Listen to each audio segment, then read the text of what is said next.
William Frist. Always remember you're a doctor. You're committed to healing and helping people. It really should read William Frist, M.D. Well, today the nameplate on the door of my Capitol office reads just that, William Frist, M.D. It's a constant reminder of my dad's advice to work each day to better the life of every individual American.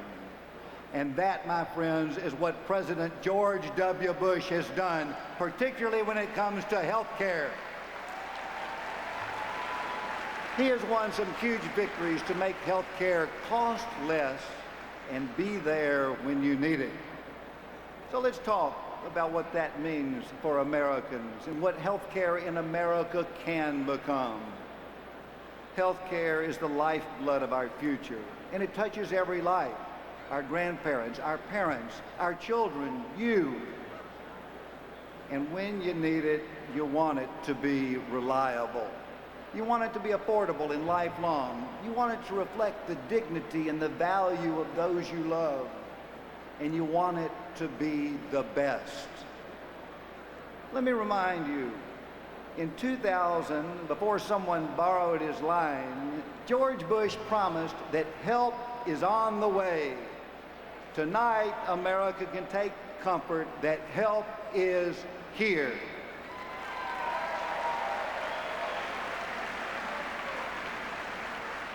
Today, unlike when my dad practiced, the most powerful tools in American medicine are prescription drugs.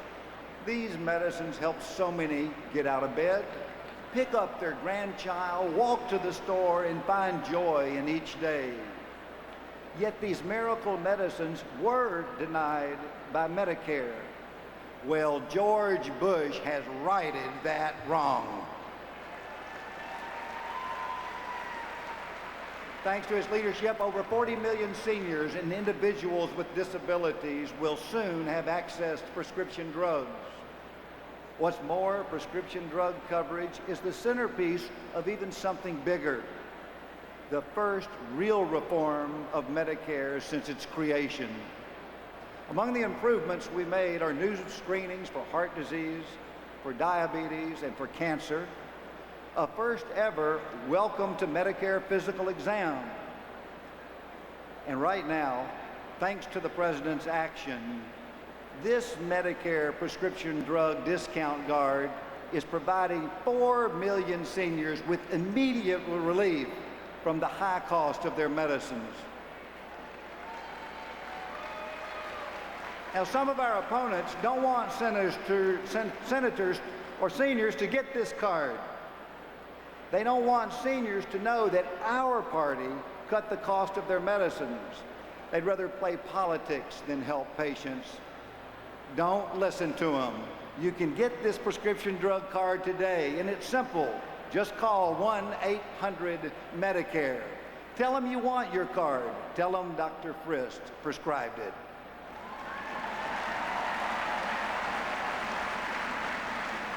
Let me point out that our opponents talked about doing this for 8 years. While seniors suffered, they talked and talked and talked. George Bush and the Republican Congress delivered. We acted, not just talk, action. This victory for our party, and above all for seniors, is part of a larger battle we're fighting on behalf of every American. How we do so is crucial. Our opponents have a way of confusing compassion with dependency. We believe true compassion encourages and empowers Americans to be responsible and take control of their own lives. That's what President Bush and the Republican Congress did when we made health savings accounts. HSA is the law of the land. With an HSA, you can invest tax-free in a personal savings account. You can roll it over year to year or withdraw funds if you get sick without paying a penny of tax. You own it, you invest it, you grow it, you control it. It is yours.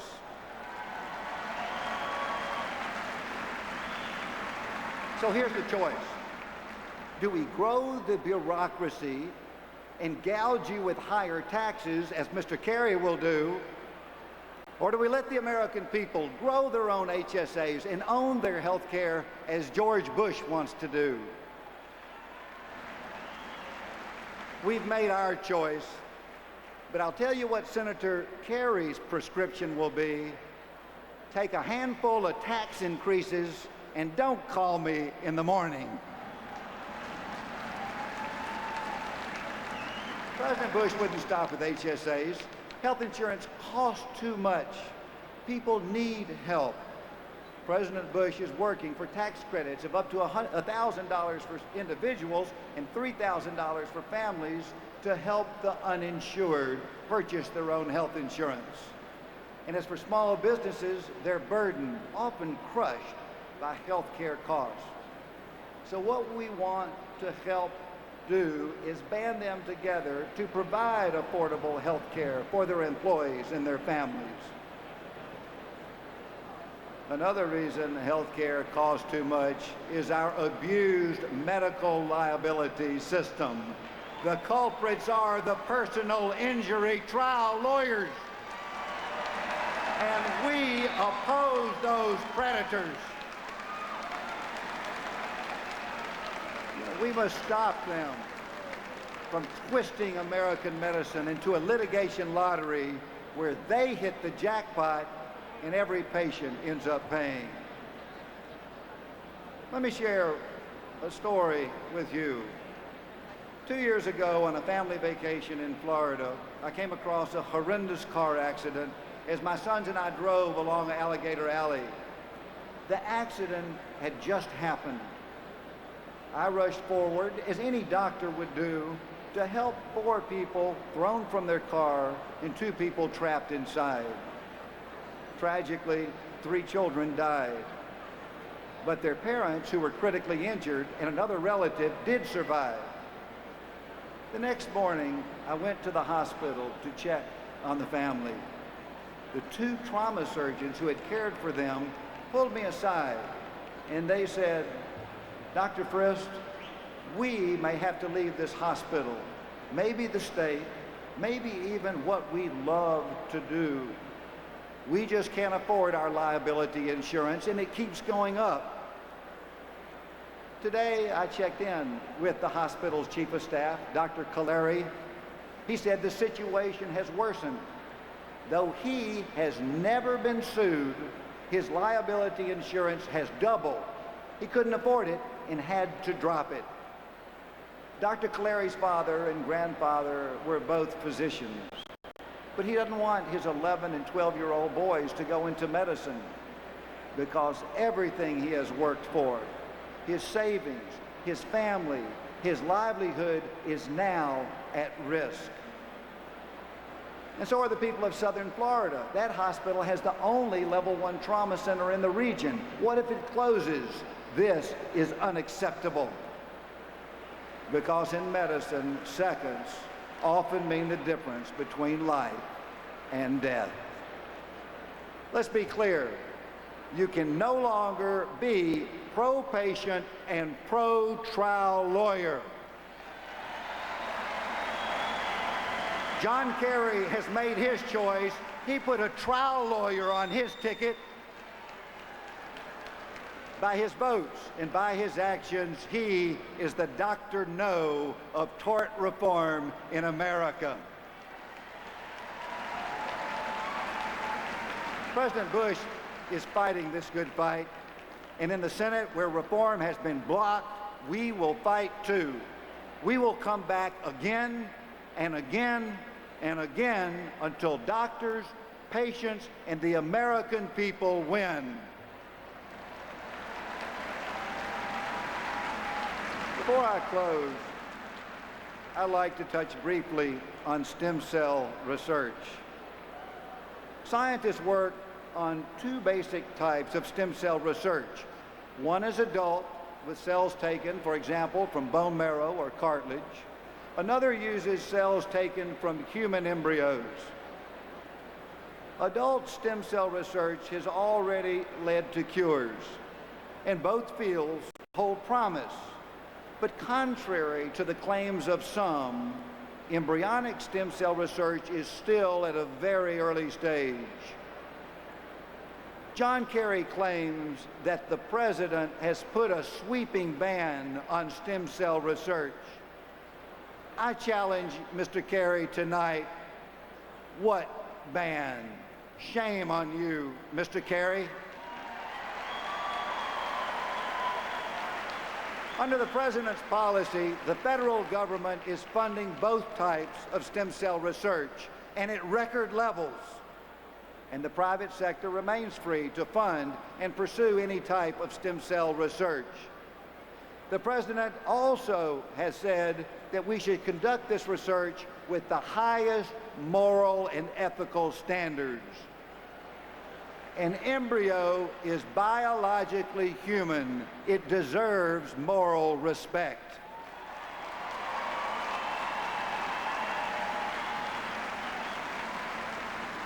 This president will not use your taxpayer dollars to destroy human life or create human embryos solely for the purpose of experimentation. My friends, I'm so proud of our president's record. He's making health care more affordable, more accessible. He's uniting ownership and opportunity for millions, and he is looking to the future. He has a vision to harness America's awesome potential through the power of our technologies, the strength of our sciences, the efficiency of our enterprises, and the highest aspirations of our people. Prescription drugs and Medicare, tax-free health savings accounts, an ethical framework for scientific discovery, these will be a part of our future. Tax credits for the uninsured, electronic medical records, a just, fair, and fast medical liability system, these could be part of our future. But only one candidate will lead us there, President George W. Bush. We have a choice. John Kerry's trillion-dollar government-run plan will place your health care in the hands of others far away. President Bush's plan is patient-centered, which is the only sure prescription for superior care. Mr. Kerry will empower those who tax you. President Bush will empower those who cure you. John Kerry remains the personal injury lawyer's best friend. George Bush will put the interest of patients, doctors, and nurses first. Fellow citizens, on November the 2nd, there is only one choice for a stronger, for a healthier, and freer America: George W. Bush.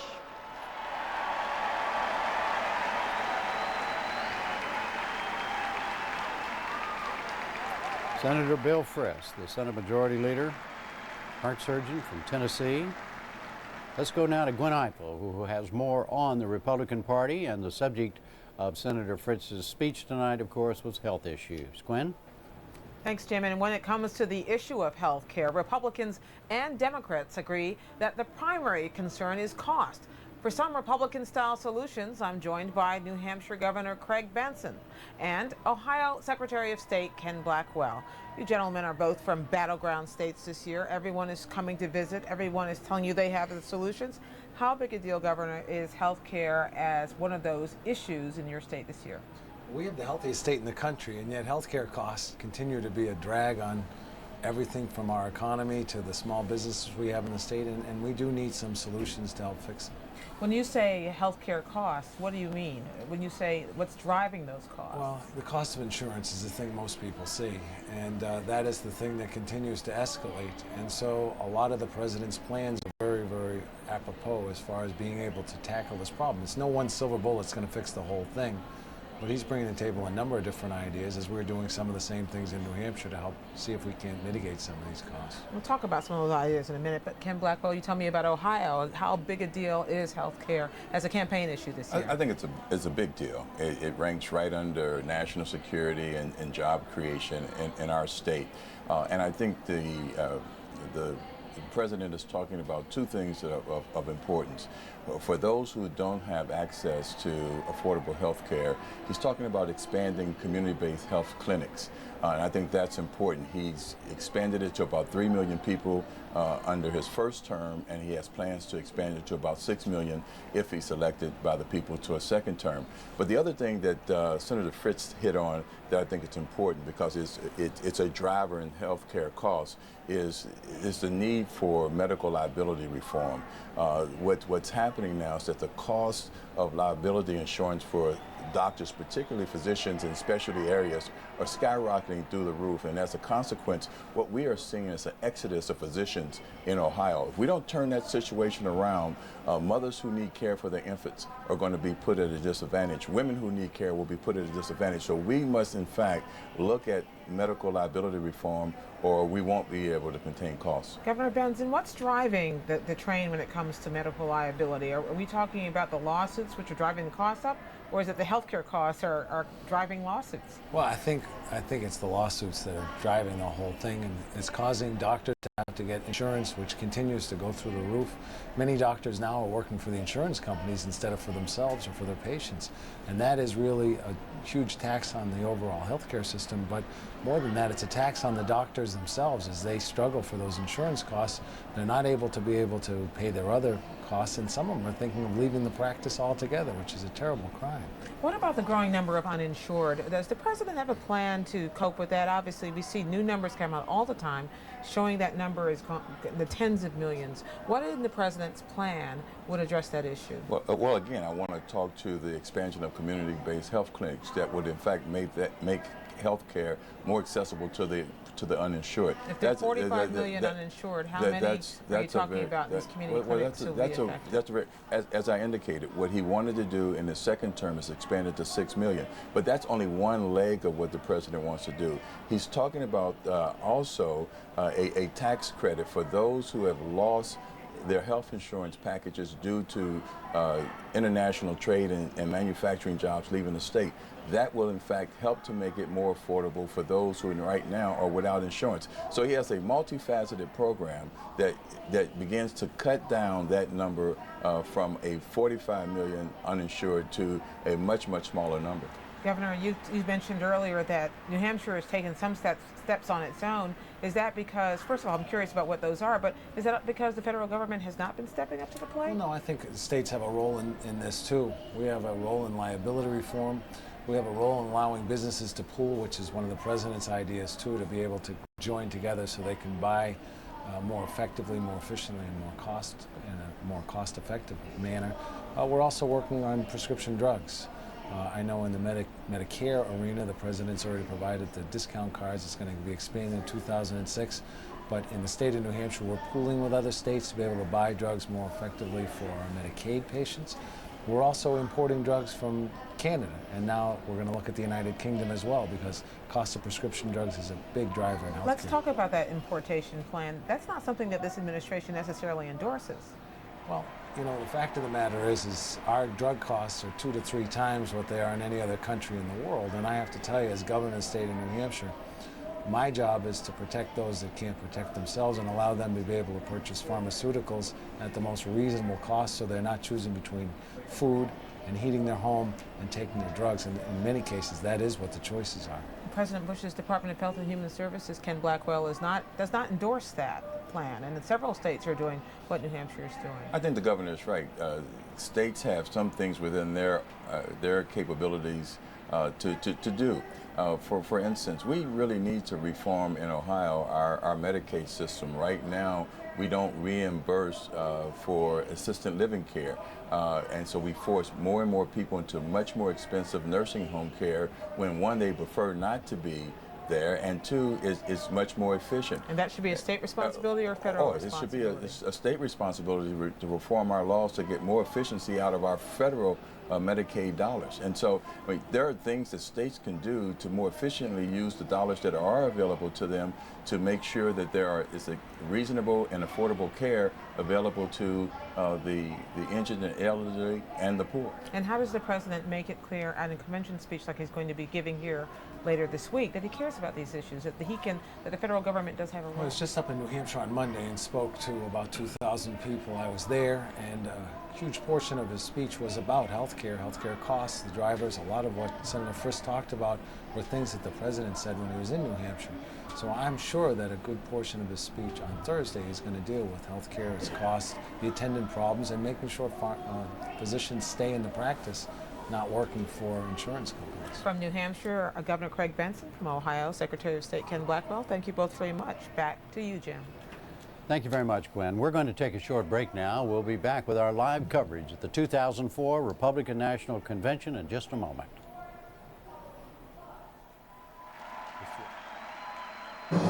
This PBS show will return in a moment.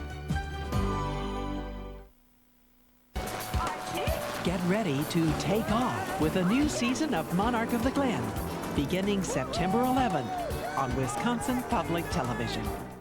An American in Canada. What makes you think that I would go to Canada? I used to have a future, and now I am stuck in Canada. I'm Jake Crew, the new co-host of the morning show. Thanks, Derek. That's my chair. No, it's mine. You quit. Catch the premiere of An American in Canada, coming September 11th on Wisconsin Public Television. Program support is provided by All Metal Stamping Company, Abbotsford, Wisconsin. Manufacturers of builders hardware for residential wood windows and hardware for architectural fire doors. The renewing members of Wisconsin Public Television, who invite you to join them in support of quality public television. Find these and other cultural events this week at portalwisconsin.org, a service of Wisconsin Public Television and our partners in the Cultural Coalition of Wisconsin. Visit portalwisconsin.org today.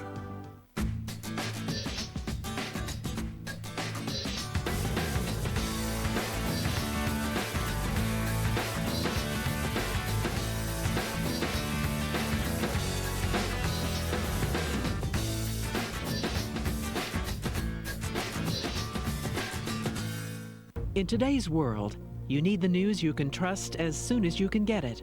That's why BBC World News is moving to weekday evenings at 5:30, because you shouldn't have to wait for the news. BBC World News on Wisconsin Public Television.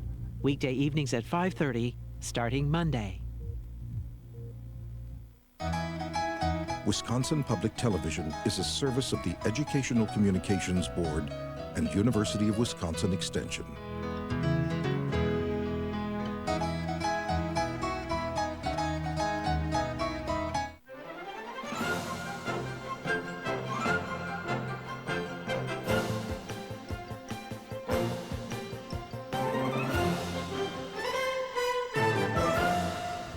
And we of PBS are back now with the Republicans in New York City. Later this evening, we'll hear from California Governor Arnold Schwarzenegger and First Lady Laura Bush. But first, some thoughts from the floor. Let's go now to Ray Suarez. Ray?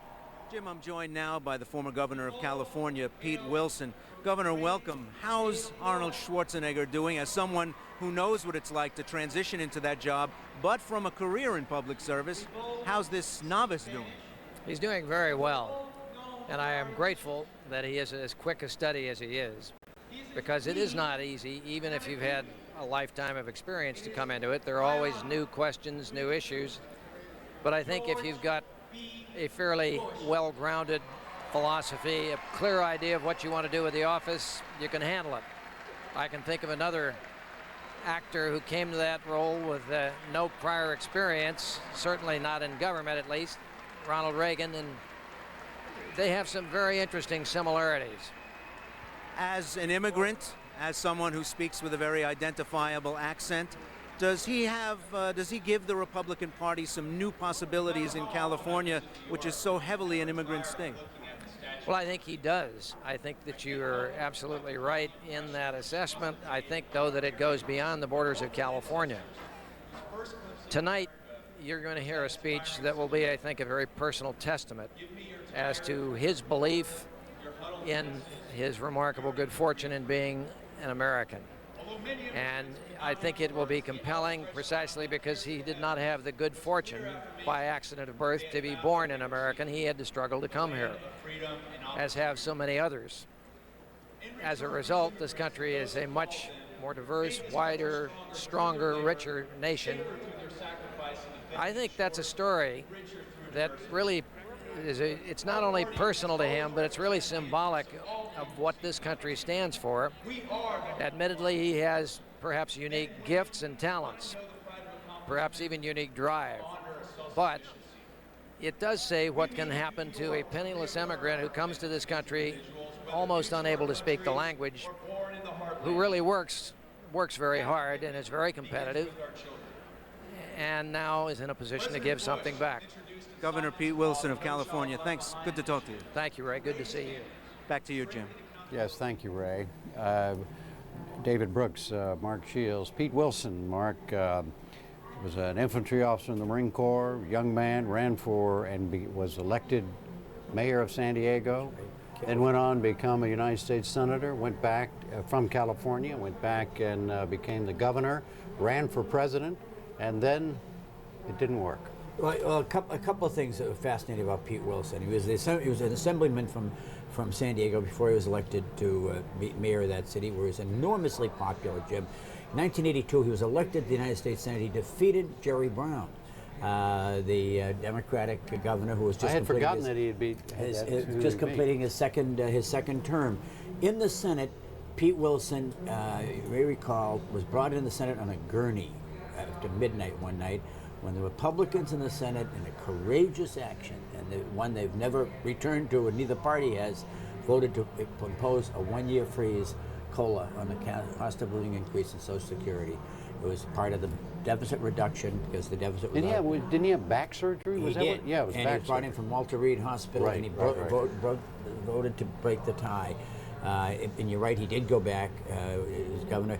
He ran in 1996, and two things happened. One, he lost his voice, and he couldn't make speeches. And his voice has never really fully returned. You could tell even now. It's still right. A little and little secondly, rusty. he proved it's next to impossible to run for president as a sitting governor from California if things are at all difficult, as he had a difficult situation. He had a lieutenant governor who was not friendly, and to leave the state. People expect a senator to run for president. That's fine. They were one of 100. But you only get one governor. And when a governor leaves California, you had to fly to Manchester, Nashua, Concord, New Hampshire. You're gone for 3 or 4 days. Because there's no point in going just for a day, and they'd want to stop on the way from Iowa and back. So logistically, it became an enormous impediment for him. Okay. Now we're going to go back to the podium, where Secretary of Education Rod Page is going to address this convention. He's the former superintendent of the Houston School District. Rod Page. Thank you. Good evening, fellow Americans.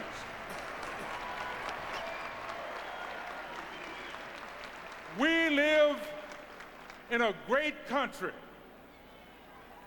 a nation of good people in pursuit of great ideals, defined by our founders and defended by citizen soldiers and delivered to us. We inherited a great nation, and so must our children.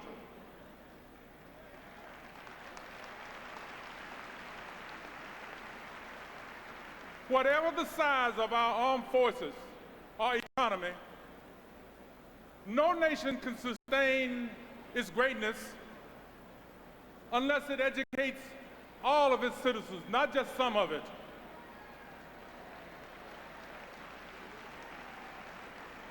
No one understands this better than President Bush.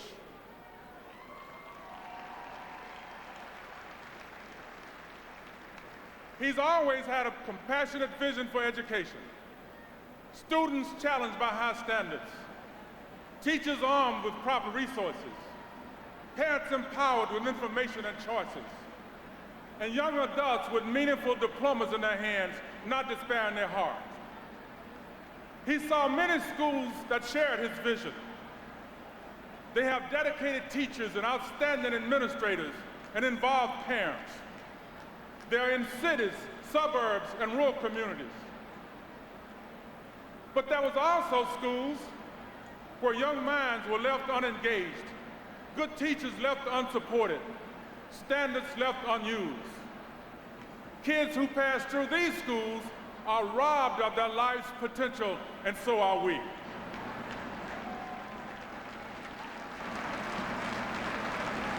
Other presidents tried to fix this problem. But even as education spending skyrocketed, the achievement gap persisted. On a personal note, in my youth, I attended segregated schools. I was in college when the Supreme Court announced Brown versus the Board of Education. I felt liberated that day because I thought true equality would soon follow. It did not. While Brown opened the schoolhouse door to all, it did not guarantee quality education for all.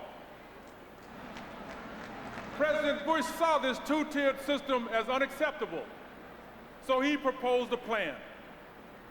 High standards, measurable goals, real consequences, and the resources to get the job done. He promised results, he delivered results.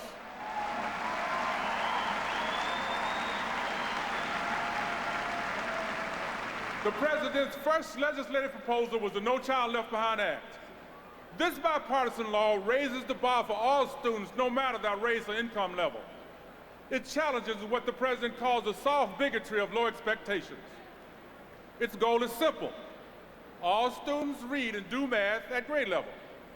States, not Washington, set standards. Schools that need assistance, get assistance. Support for education under President Bush has gone up 36%.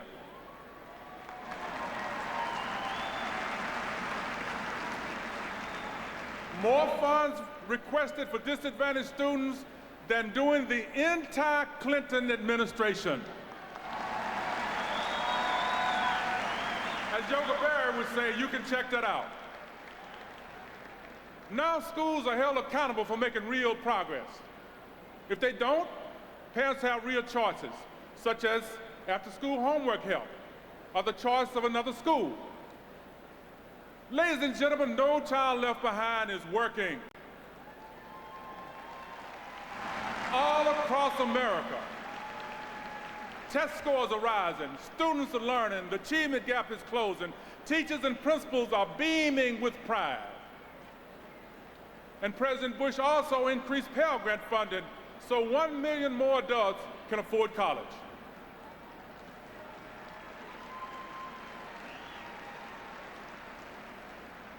Although much remains, our choice is simple. We can either build on these achievements or we can return to the days of excuses and indifference. Our opponents voted for No Child Left Behind. Now they try to attack it. They say No Child Left Behind should be watered down. Schools can't handle the change. Some children just can't learn. We say, do not underestimate our schools. Do not underestimate our teachers. And never underestimate our children.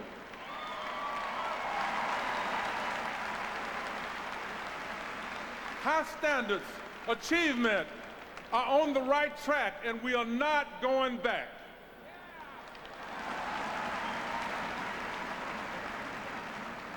Now, this election may be multiple choice, but there's only one correct choice. To go forward, not back. To choose compassion, not cynicism. To set high standards, not settle for second best. To elect a true reformer with proven results, not a Johnny-come-lately with mere promises.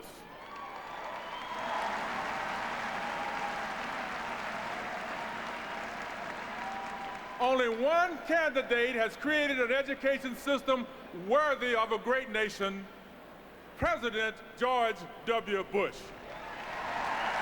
Secretary of Education Rod Page, a man who was born in Monticello, Mississippi.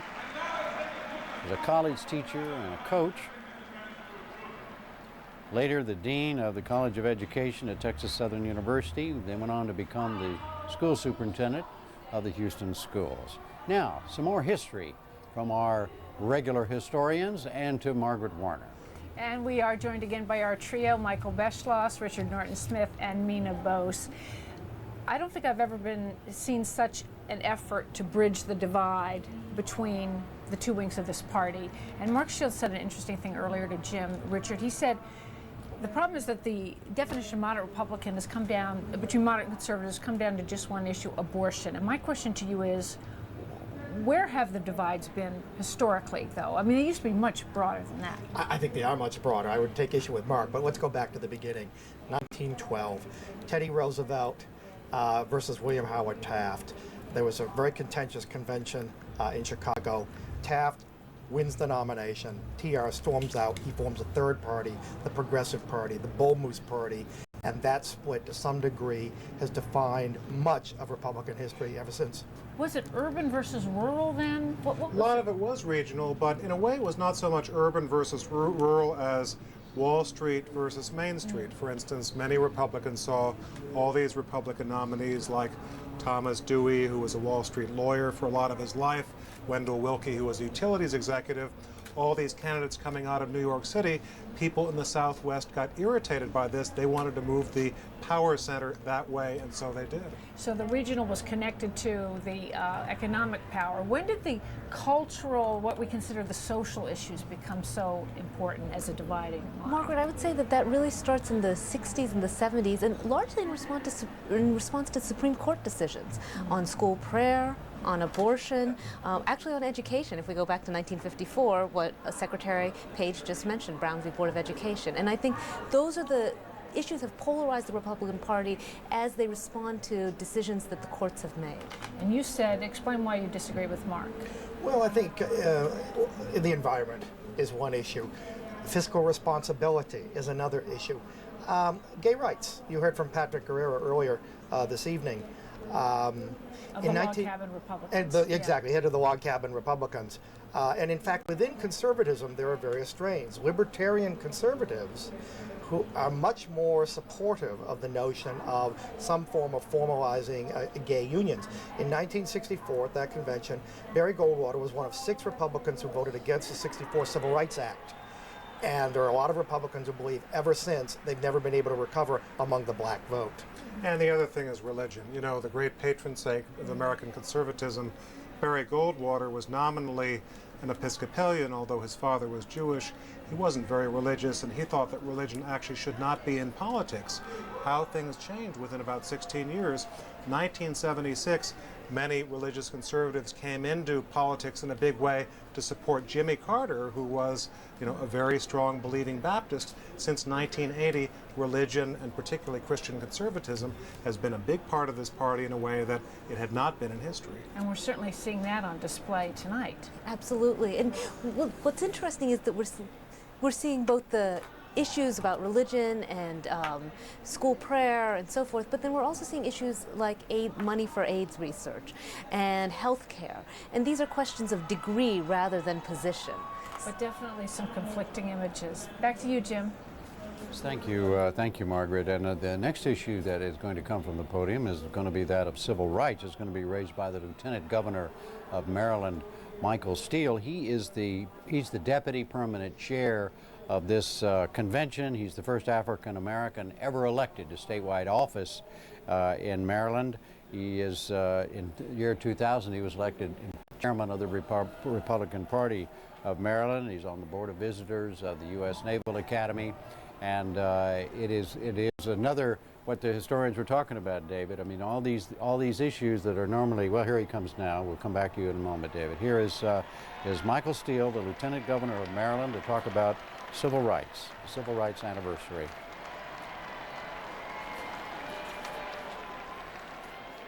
Good evening. Is this a great party or what?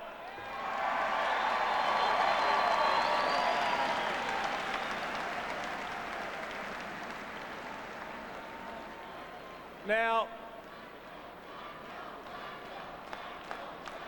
I had planned to give a moving defense of the conservative principles of the Republican Party tonight, but there was one problem. Barack Obama gave it last month at the Democratic Convention.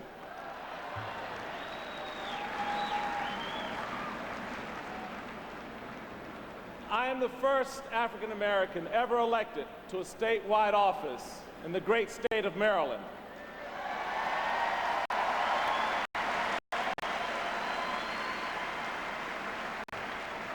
Even more amazingly, on a ticket with Governor Bob Ehrlich of the great state of Maryland, the first Republican governor in Maryland in over 40 years.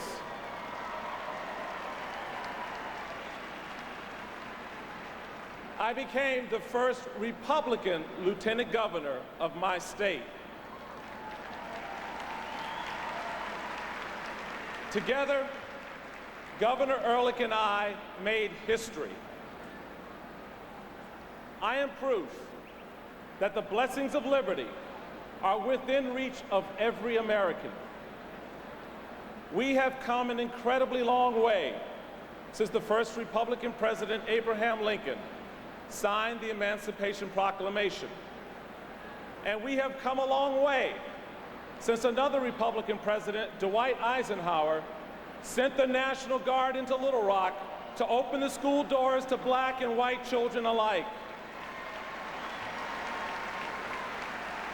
And we have come even further since a majority of Republicans in the United States Senate fought off the segregationist Democrats to pass the Civil Rights Act of 1964.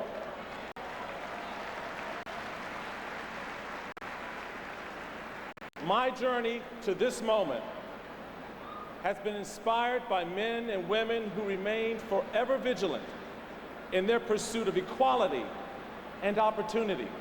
Individuals like Frederick Douglass, Martin Luther King, Ronald Reagan, and Maybelle Turner refused to accept the poisonous path of complacency. They each had dreams, but more important, they all had plans to turn those dreams into an American reality. America, ladies and gentlemen, is the promise of endless possibilities.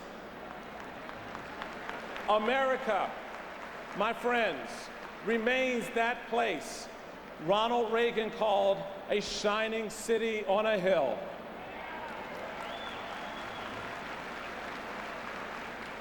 But while the promise of America is real, the challenges we face to secure that promise for every American are no less real. We must continue to be vigilant in our fight against the blight of poverty, poor education, and lost opportunity. What truly defines the civil rights challenge today isn't whether you can get a seat at the lunch counter, it's whether you can own that lunch counter to create legacy wealth for your children. Now, at the Democratic Convention, we heard one word over and over again: hope. But there's a problem, my friends. Hope is not a strategy. Hope doesn't protect your kids from terrorism. Hope doesn't lower your taxes. Hope doesn't help you buy a home. And hope doesn't ensure quality education for your children. As the book of James reminds us, it's not enough just to have faith. Faith that does not show itself by good deeds is no faith at all. You see, it's results that matter. And President Bush doesn't just talk about hope. He stands on a record of putting hope into action for America. President Bush knows that a competitive marketplace will require providing our children with a first-rate education. He knows that too many of our children are headed for the state pen instead of Penn State. He knows that the soft bigotry of low expectations is today's version of blocking the entrance to the schoolhouse door. President Bush didn't just hope for dramatic education reform, he turned that hope into No Child Left Behind, and our children are learning again. He didn't just hope for economic recovery, he turned that hope into action by returning money to the people who earned it, American families. And today, over 111 million taxpayers are keeping more of their own money. President Bush didn't just hope for increased home ownership in America, he put his hope into action. And today, more Americans own homes than ever before, and for the first time ever, more than half of all minority families in America are homeowners.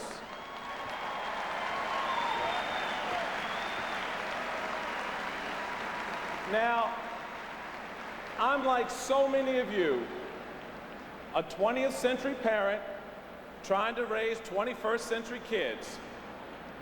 And I realize that my responsibility for them doesn't end when I bundle them up, kiss them on the forehead, and send them off into the world. If we expect to succeed, if we expect our children to succeed, we must look to ourselves and not to government to raise our kids, start our businesses, and provide care to our aging parent. What government can do is give us the tools we need and then get out of the way and let us put our hopes into action.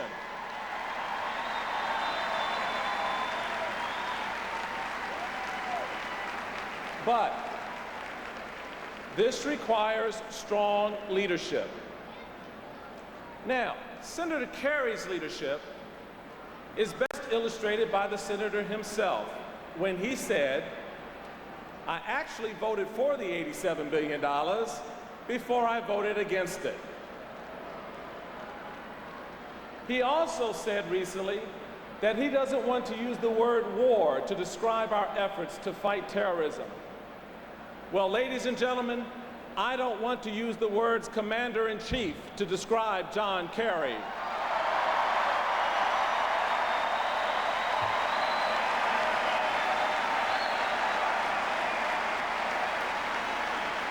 Not happening.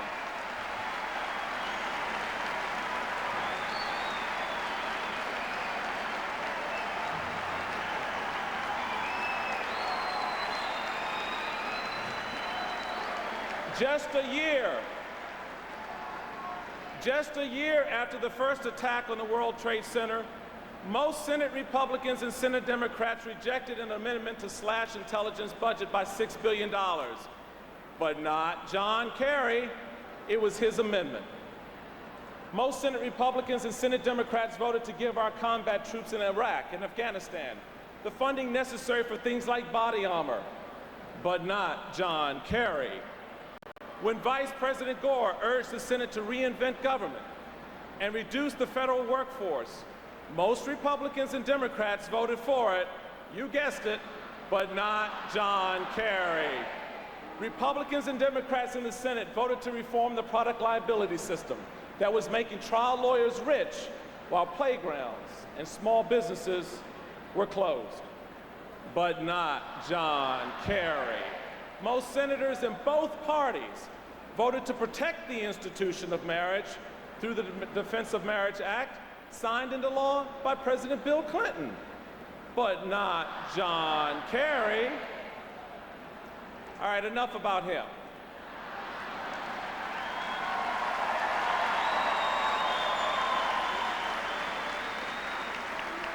Now, you may have heard me mention Maybelle Turner as one of the great inspirations in my life.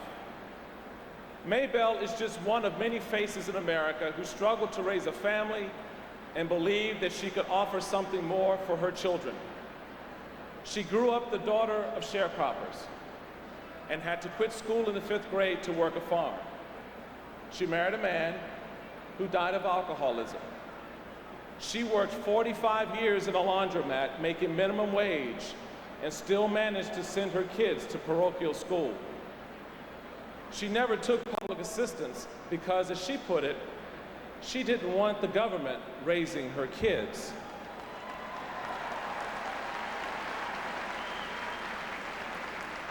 Maybelle always saw the hope that her kids would be better off than she was, and she channeled her hope for that legacy into action. Today, Maybelle Turner has a daughter who's an accomplished pediatrician and a son who is the Lieutenant Governor of Maryland.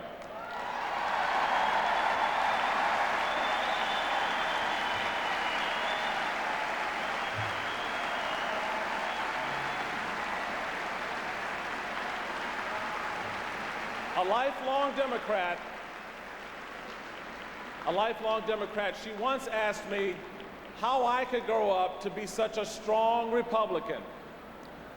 I simply replied, "Mom, you raised me well."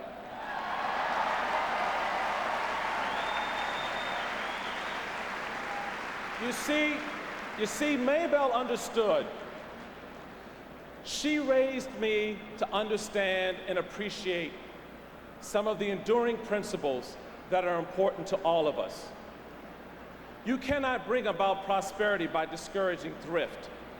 You cannot strengthen the weak by weakening the strong. You cannot help the wage earner by pulling down the wage payer.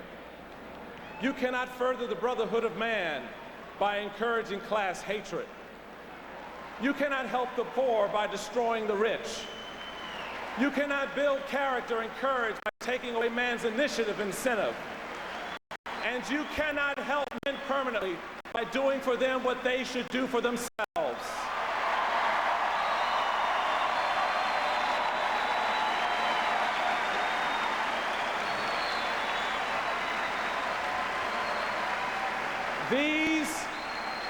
These are the beliefs.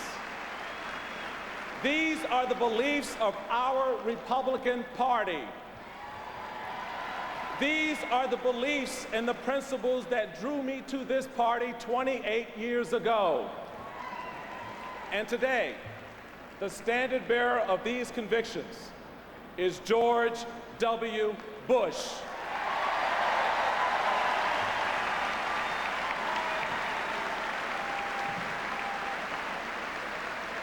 So, my friends, as we leave this place at the end of this great week, let's continue to work to re-elect a compassionate man who understands people's yearning for freedom, a man who knows that families make better decisions than government, and a man who turns hope into action and moves us all toward that shining city on a hill, our president, President George W. Bush.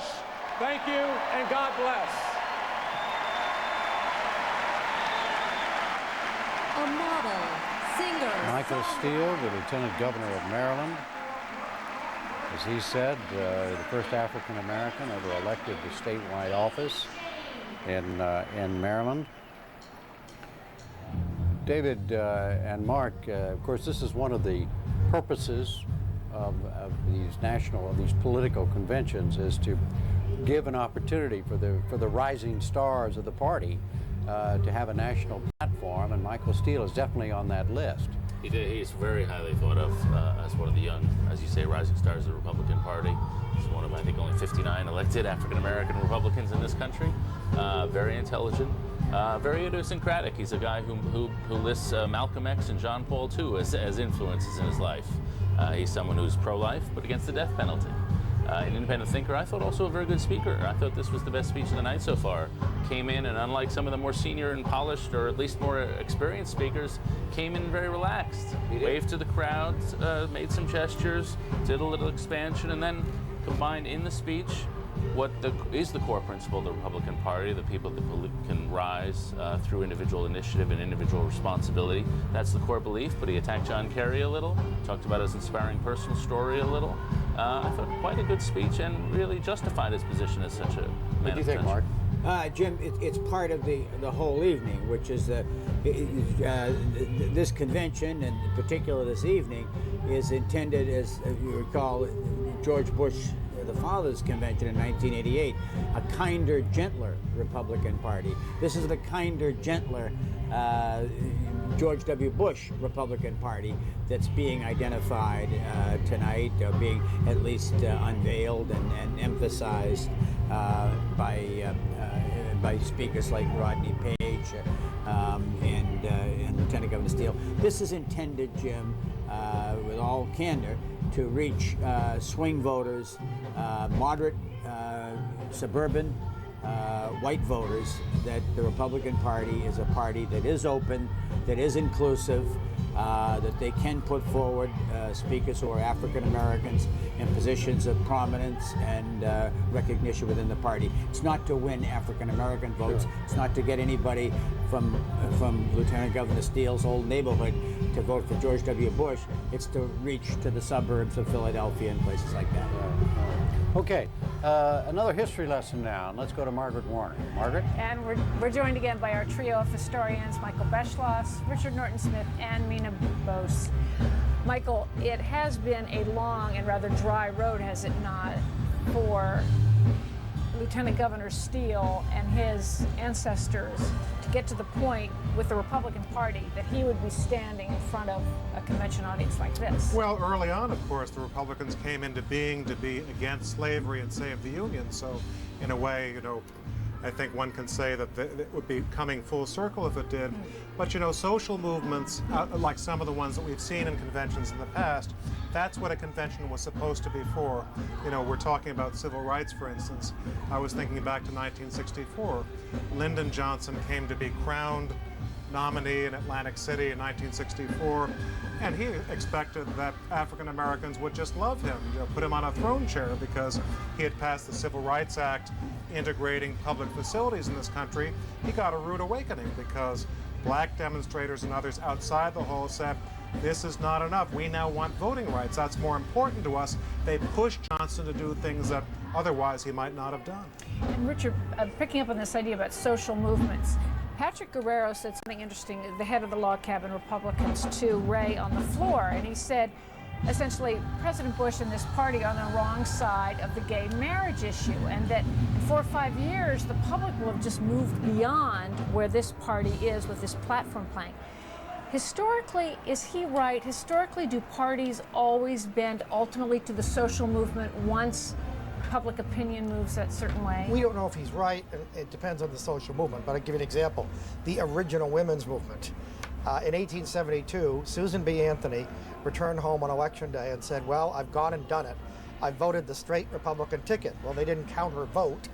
It was illegal, what she had done, but neither did they arrest her. But thanks to Susan B. Anthony and Elizabeth Cady Stanton and millions of other women, over time, over the next half century almost, both political parties, somewhat reluctantly, were converted to what seems to us to be simple justice, that women would have the same right to vote as men. Social movements, do they always succeed? Well, I think they do over time, and sometimes they change. Susan B. Anthony actually was fined, but she refused to pay the fine, and the judge said he wasn't going to collect it. So one example there of how you start to see forces responding to reaction. Have there been some failures? Well, I think prohibition is a good example of an issue that the states ratified with the 18th Amendment, prohibiting the sale of alcohol, and then 15 years later, the 21st Amendment repeals prohibition. And the second chapter, more recent chapter, the women's movement, remember the Equal Rights Amendment? Yes. Big controversy of the Republican Party in the 1970s. For years, since the 1940s, the Republican Party had endorsed it. By the 1970s, it had become part of the fault line between moderates and conservatives. It died. But could that have been because the public, there wasn't really a social movement behind it? No, I think it was, there were probably a number of factors, but because certainly the Republican Party had lost its faith in the idea. In 1976, both nominees, Gerald Ford and Jimmy Carter, were for it. Equal Rights Amendment, of course, to put rights for women in the Constitution. But before I let you all escape on social movements, we're forgetting the fact that there are a lot of social movements that, thank God, don't succeed. The Know Nothings were a social movement, drive immigrants out of the professions. George Wallace was, in many ways, a racist movement that wanted to restrict rights of blacks. So I think we shouldn't be so entirely rosy about every social movement Every as social wonderful and an movement. advance. We remember the good ones, the ones that actually We succeeded. try to do that. All right. We'll hold it there. Back to you, Jim. Thank you very much, Margaret. And guess what? We are now only seconds away from hearing from the governor of California, Arnold Schwarzenegger. As everybody knows, he is the Terminator, the great actor, the great movie star who became the governor of California and after the recall election. He's 57 years old, married to Maria Shriver. Here he is. Arnold.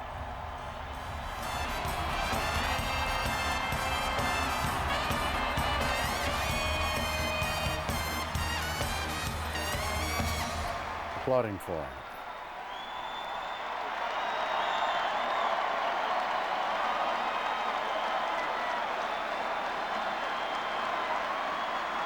Thank you.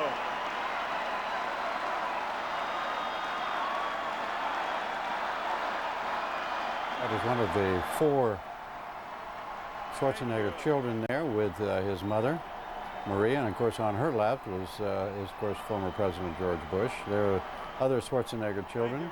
Their ages are 6 to 14. What a greeting.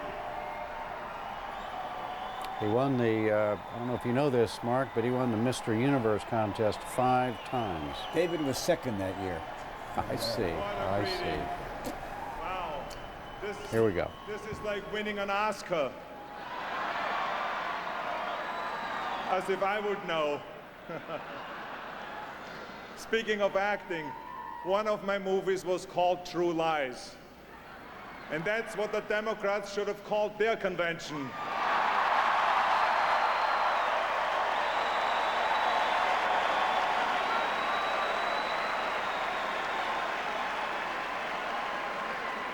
You know, on the way up here to the podium, a gentleman came up to me and said, "Governor, you are as good a politician as you were an actor." What a cheap shot. Cannot believe it. Anyway, my fellow Americans, this is an amazing moment for me. To think that a once scrawny boy from Austria could grow up to become governor of the state of California and then stand here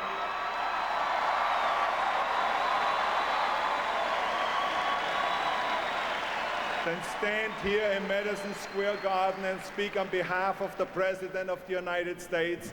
That is an immigrant's dream. It's the American dream. You know, I was born in Europe and I have traveled all over the world, and I can tell you that there's no place, no country that is more compassionate, more generous, more accepting, and more welcoming than the United States of America.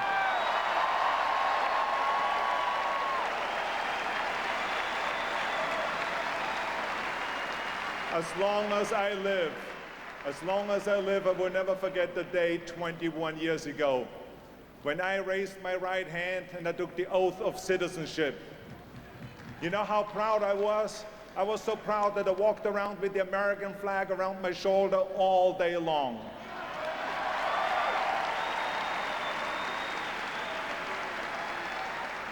Tonight, I want to talk to you about why I am even more proud to be an American, why I am proud to be a Republican, and why I believe that this country is in good hands.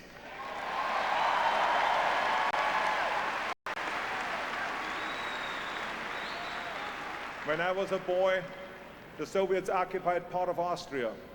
I saw their tanks in the streets. I saw communism with my own eyes. I remember the fear we had when we had to cross into the Soviet sector. Growing up, we were told, don't look the soldiers in the eye, just look straight ahead. It was common belief that the Soviet soldiers could take a man out of his own car and ship him back to the Soviet Union as slave labor. Now, my family didn't have a car, but one day we were in my uncle's car. It was near dark as we came to the Soviet checkpoint. I was a little boy. I was not an action hero back then. But I remember how scared I was that the soldiers would pull my father or my uncle out of the car and I would never see them again. My family and so many others lived in fear of the Soviet boot. The day the world no longer fears the Soviet Union, and it is because of the United States of America.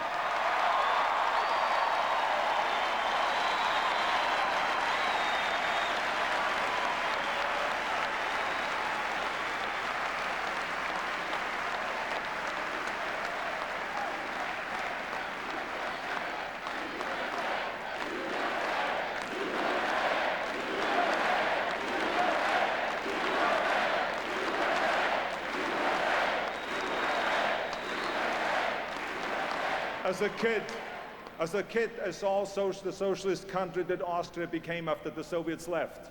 Now don't misunderstand me, I love Austria and I love the Austrian people.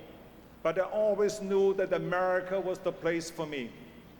In school, when the teacher would talk about America, I would daydream about coming here. I would daydream about living here. I would sit there and watch for hours American movies, transfixed by my heroes like John Wayne. Everything about America seemed so big to me, so open, so possible. I finally arrived here in 1968. What a special day it was. I remember I arrived here with empty pockets, but full of dreams, full of determination, full of desire. The presidential campaign was in full swing. I remember watching the Nixon-Humphrey presidential race on TV. A friend of mine who spoke German and English translated for me. I heard Humphrey saying things that sounded like socialism, which I had just left. But then I heard Nixon speak. He was talking about free enterprise, getting the government off your back, lowering the taxes and strengthening the military.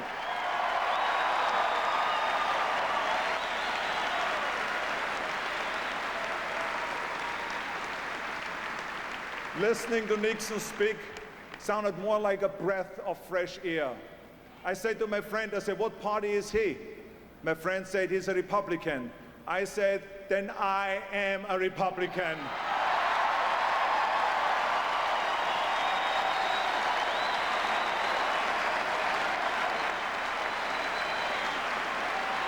And I have been a Republican ever since.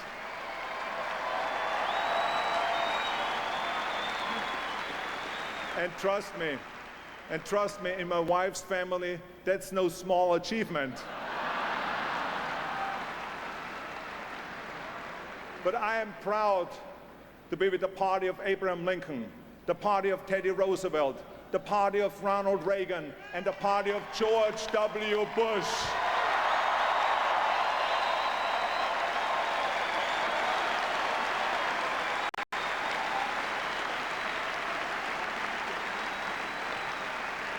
To my fellow immigrants listening tonight, I want you to know how welcome you are in this party.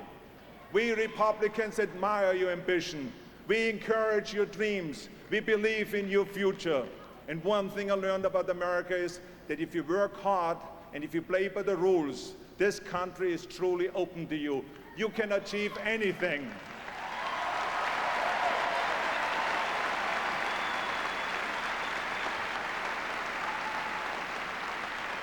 Everything I have, my career, my success, my family, I owe to America.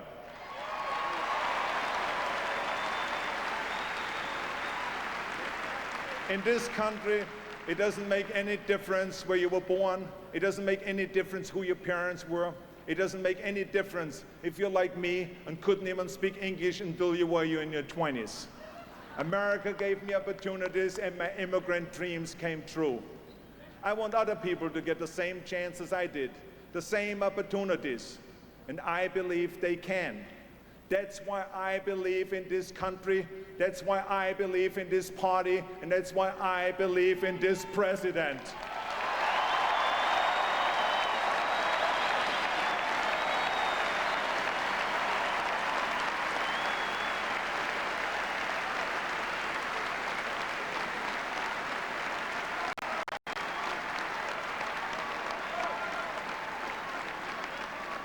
Now, many of you out there tonight are Republican like me, in your hearts and in your belief. Maybe you're from Guatemala. Maybe you're from the Philippines. Maybe you're from Europe or the Ivory Coast. Maybe you live in Ohio, Pennsylvania, or New Mexico. And maybe, just maybe, you don't agree with this party on every single issue. I say to you tonight that I believe that's not only okay, but that's what's great about this country.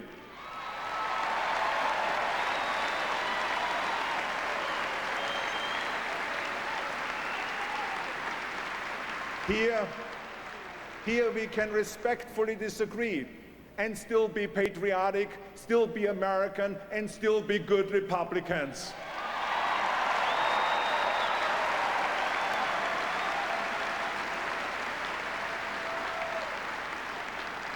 My fellow immigrants, my fellow Americans, how do you know if you're a Republican? Well, I tell you how. If you believe that government should be accountable to the people, not the people to the government, then you are a Republican.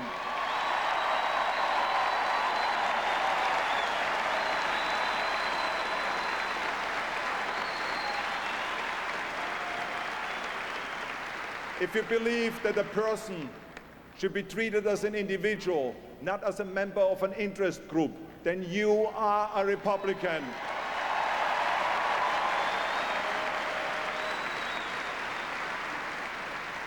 If you believe that your family knows how to spend your money better than the government does, then you are a Republican.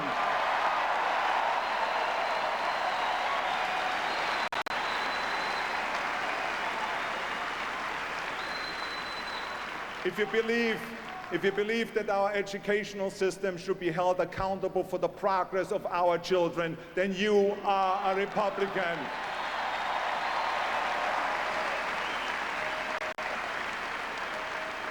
If you believe that this country, not the United Nations, is best hope for democracy, then you are a Republican.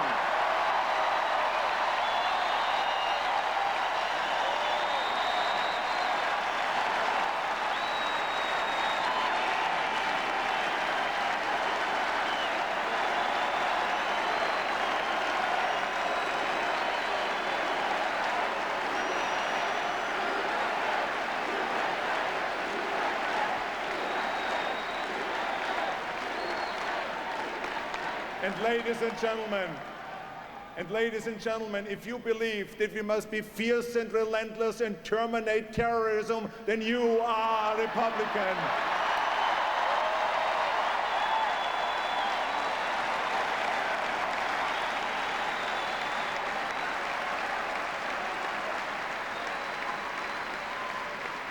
Now there's another way you can tell you're a Republican. Your faith in free enterprise, faith in the resourcefulness of the American people, and faith in the U.S. economy. And to those critics who are so pessimistic about our economy, I say, don't be economic girly man.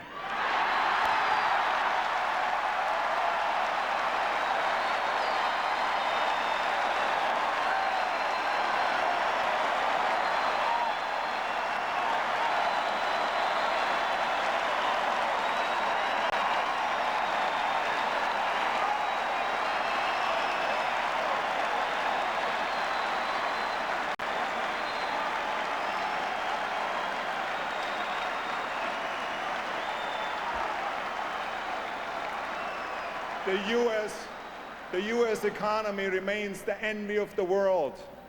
We have the highest economic growth of any of the world's major industrialized nations. Don't you remember the pessimism of 20 years ago when the critics said that Japan and Germany are overtaking the U.S.? Ridiculous. Now they say that India and China are overtaking us. Now don't you believe it? We may hit a few bumps, but America always moves ahead. That's what Americans do. We move prosperity ahead. We move prosperity ahead, we move freedom ahead, and we move people ahead. And under President Bush and Vice President Cheney, America's economy is moving ahead in spite of the recession they inherited and in spite of the attack on our homeland.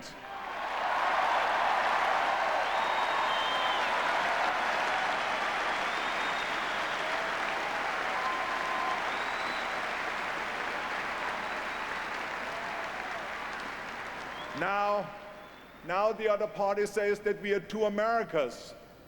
Don't you believe that either? I have visited our troops in Iraq, Kuwait, Bosnia, Germany, and all over the world. I have visited our troops in California, where they train before they go overseas. I have visited our military hospitals. And I tell you this, that our men and women in uniform do not believe there are two Americas. They believe there's one America, and they're fighting for it.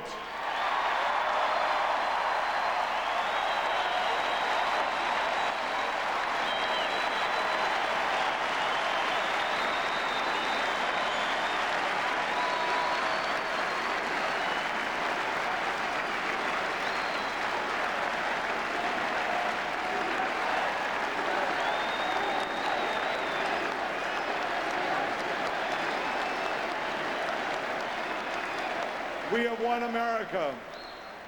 We are one America, and President Bush is defending it with all his heart and soul. That's what I admire most about the president.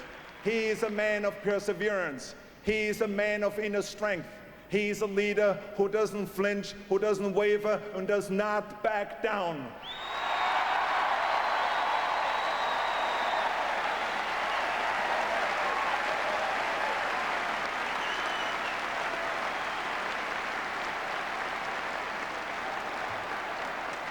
My fellow Americans, make no mistake about it. Terrorism is more insidious than communism because it yearns to destroy not just the individual, but the entire international order. The president did not go into Iraq because the Poles told him it was popular. As a matter of fact, the Poles said just the opposite. But leadership isn't about polls. It's about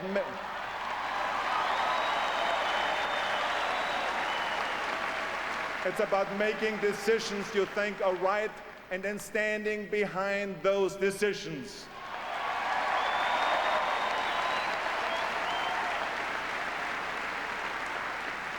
That's why America is safer with George W. Bush as president.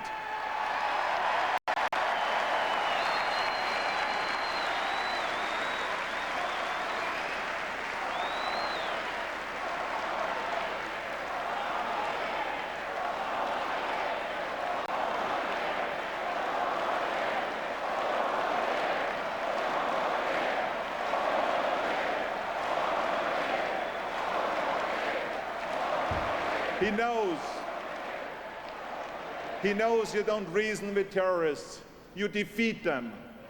He knows you can't reason with people blinded by hate. You see, they hate the power of the individual. They hate the progress of women. They hate the religious freedom of others.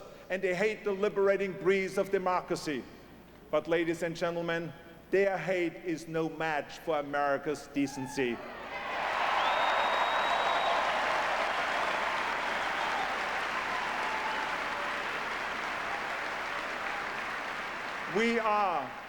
We are the America that sends out the Peace Corps volunteers to teach our village children. We are the America that sends out the missionaries and doctors to raise up the poor and the sick. We are the America that gives more than any other country to fight AIDS in Africa and the developing world.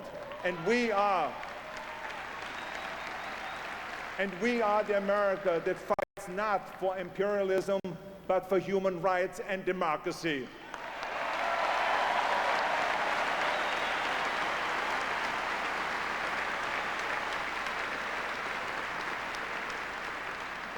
You know, when the Germans brought down the Berlin Wall, America's determination helped wield the sledgehammers.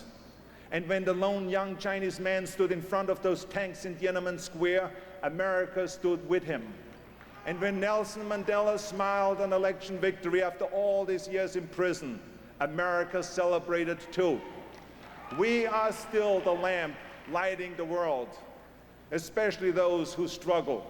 No matter in what labor camp they slave, no matter in what injustice they're trapped, they hear our call, they see our light, and they feel the pull of our freedom.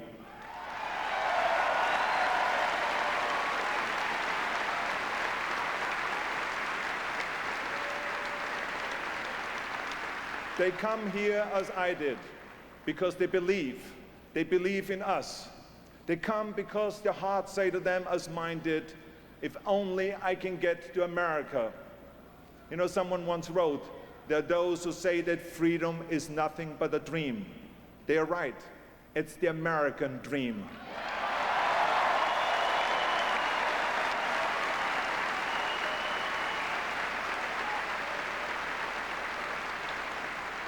No matter the nationality, no matter the religion, no matter the ethnic background, America brings out the best in people. And as governor of the great state of California, I see the best in Americans every day. I see the best in Americans every day. Our police, our firefighters, our nurses, doctors and teachers, our parents. And what about the extraordinary men and women who have volunteered to fight for the United States of America?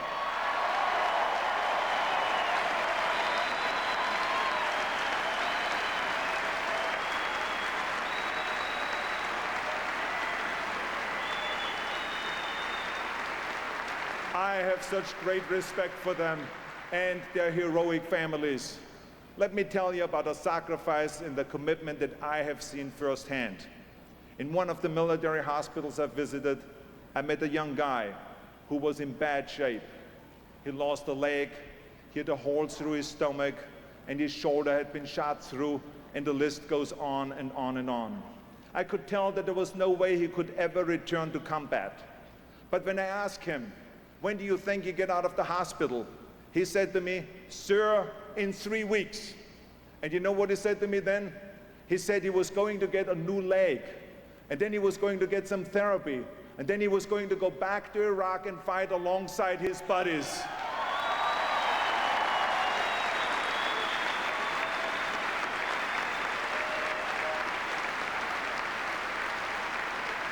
And you know what he said to me then? You know what he said to me then? He said, Arnold, I'll be back.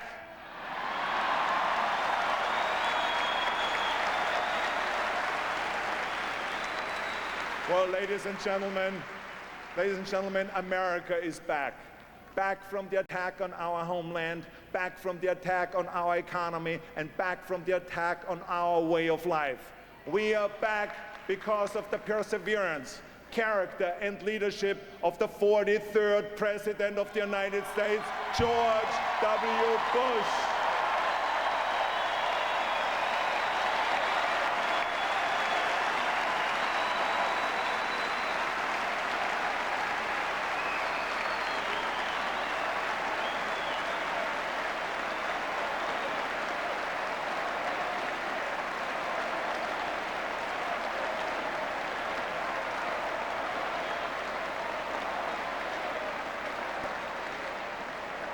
My fellow Americans, I want you to know that I believe with all my heart that America remains the great idea that inspires the world. It is a privilege to be born here. It is an honor to become a citizen here. It is a gift to raise your family here, to vote here, and to live here. Our President, George W. Bush, has worked hard to protect and preserve the American dream for all of us. And that's why I say, send him back to Washington for 4 more years. 4 more years. 4 more years. 4 more years. 4 more years. 4 more years. Thank you, America. Thank you, and God bless you all. Thank you.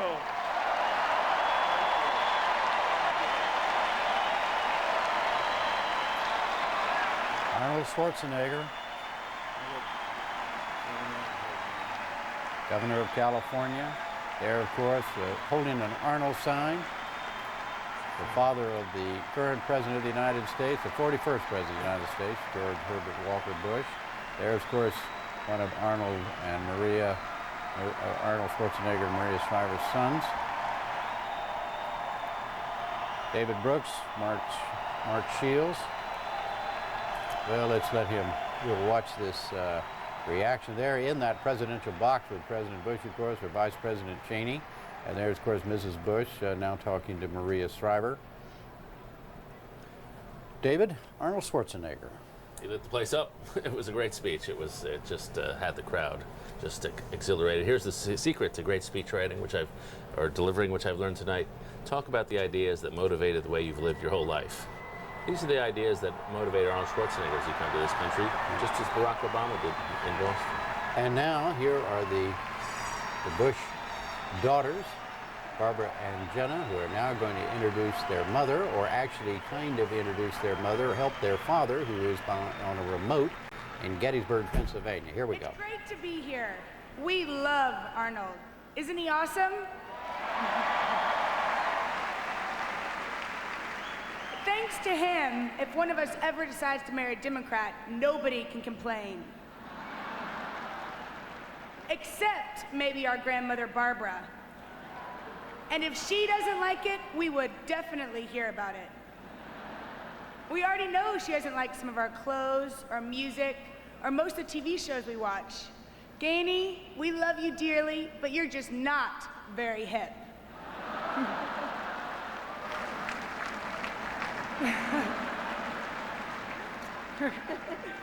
She thinks Sex in the City is something married people do, but never talk about.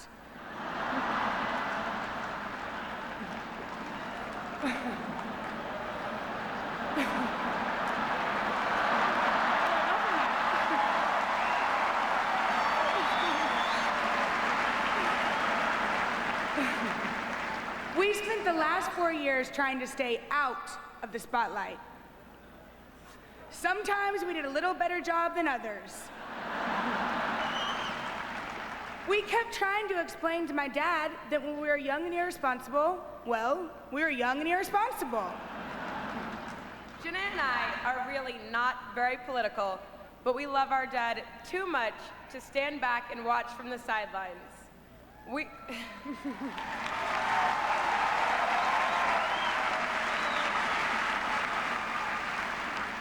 We realized that this would be his last campaign, and we wanted to be a part of it. Besides, since we've graduated from college, we're looking around for something to do for the next few years. Kind of like Dad.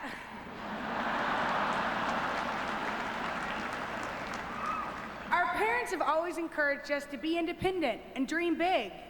We've spent a lot of time at the White House, so when we showed up the first day, we thought we had it all figured out.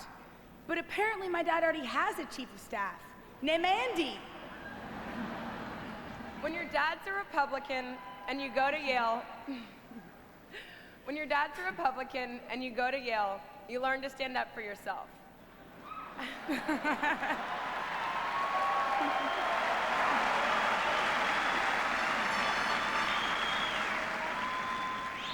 I knew I wasn't quite ready to be president, but number 2 sounded pretty good. Who is this man they call Dick Cheney?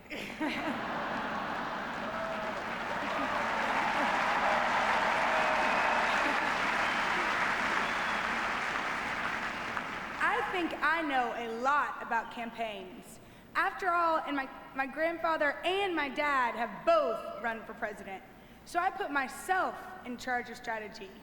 Then I got an angry call from some guy named Carl.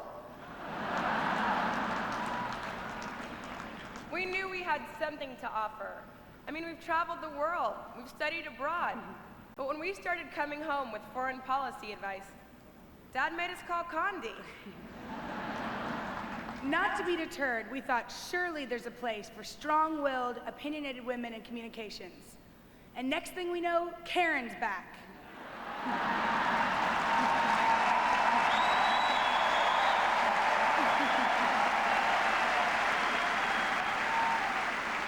So, we decided the best thing we could do here tonight would be to introduce somebody we know and love. You know all those times when you're growing up and your parents embarrassed you? Well, this is payback time on live TV.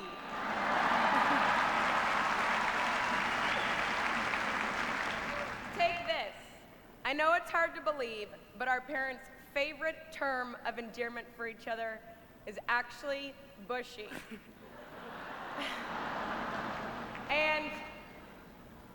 hamster too. Let's just say ours didn't make it.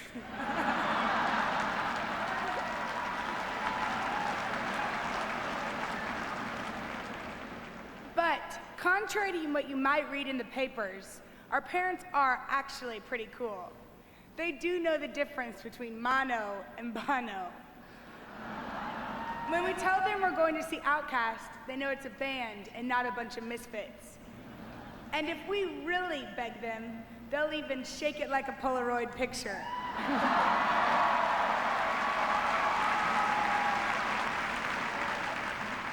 So, okay, maybe they have learned a little pop culture from us, but we've learned a lot more from them.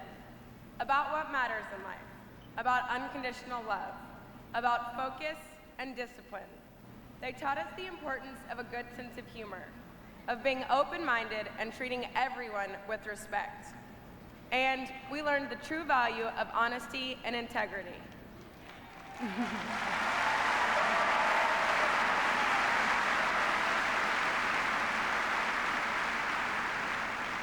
When you grow up as the daughters of George and Laura Bush, you develop a special appreciation for how blessed we are to live in this great country.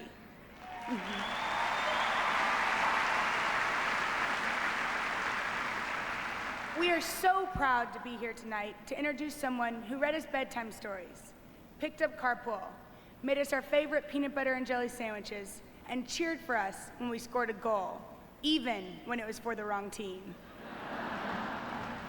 Someone who told us we actually looked cute in braces, always welcomed our friends, and was there waiting when we came home at curfew. Ladies and gentlemen, one of the two most loving, thoughtful people we know. Your president and our dad, George W. Bush.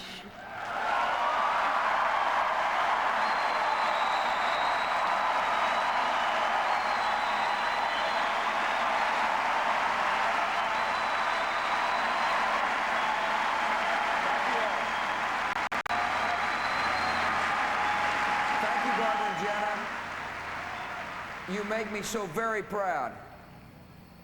I have really enjoyed being on the campaign trail with both of you. It's kind of like the camping trip I promised to take you on. Tonight I have the best and easiest job of this convention, introducing our First Lady.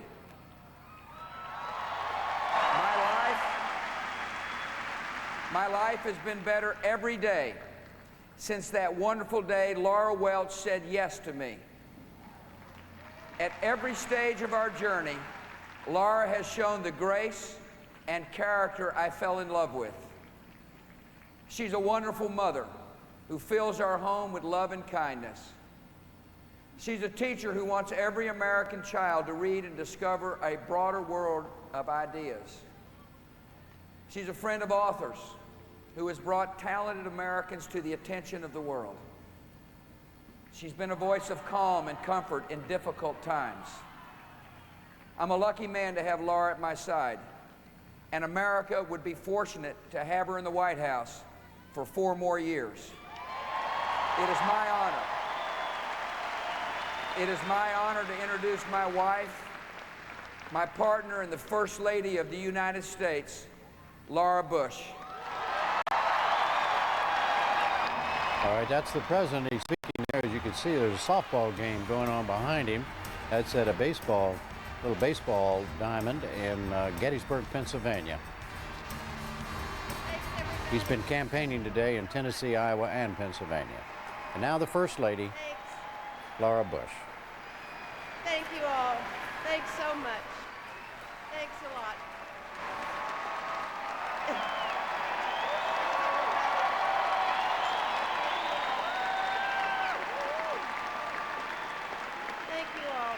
Thank you so much, and thank you, George. I like being introduced by the President of the United States. And Barbara and Jenna, you were great. We're so proud of you both.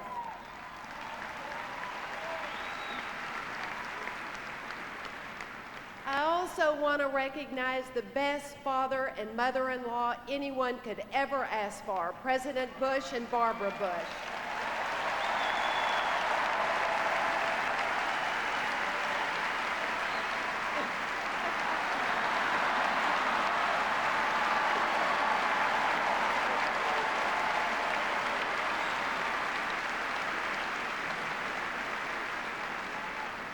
and my husband's brothers and sister who have become my brothers and sister too.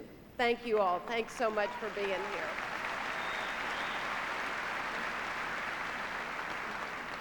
And watching tonight from her home in Midland, Texas, my mother, Jenna Welch. Hi, Mom.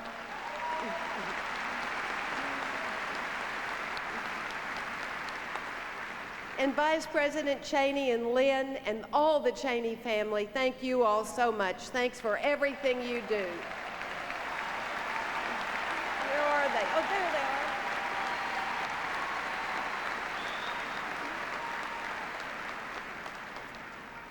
they are. And I want to thank everybody here tonight. Thank you all very much for the wonderful privilege you've given me and my husband of serving our great country. Our lives have been enriched by meeting so many of our fellow Americans. We've visited your communities, we've witnessed your decency, your kindness, and your character. I'm enjoying this campaign. It's reminded me of our very first one 25 years ago. George and I were newlyweds, and he was running for Congress.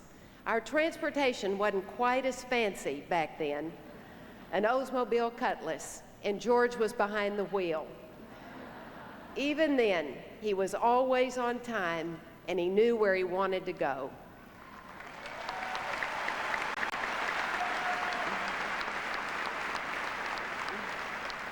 You learn a lot about your husband when you spend that much time in a car with him. By the end of the campaign, he'd even convinced me to vote for him. This time, I don't need any convincing.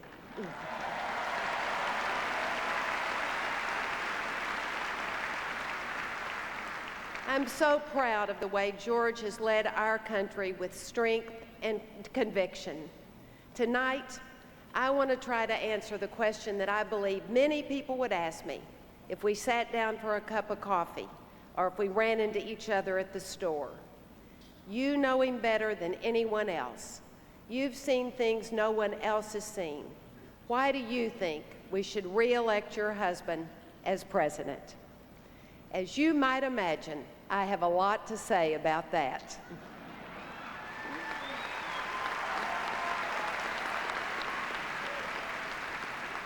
I could talk about my passion, education. At every school we visit, the students are so eager.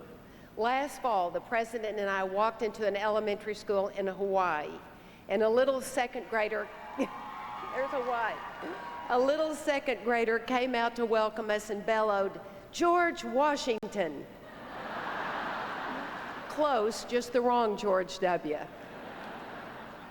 When my husband took office, too many schools were leaving too many children behind. So he worked with Congress to pass sweeping education reform. The No Child Left Behind Act provides historic levels of funding with an unprecedented commitment to higher standards, strong accountability, and proven methods of instruction. We are determined to provide a quality education for every child in America.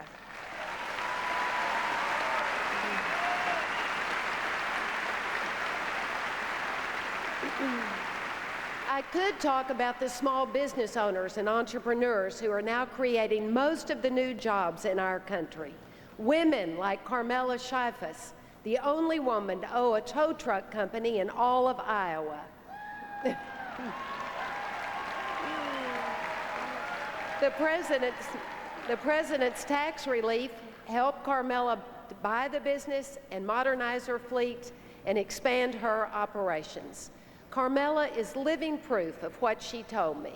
She said, if you're determined and you want to work hard, you can do anything you want to. That's the beautiful thing about America.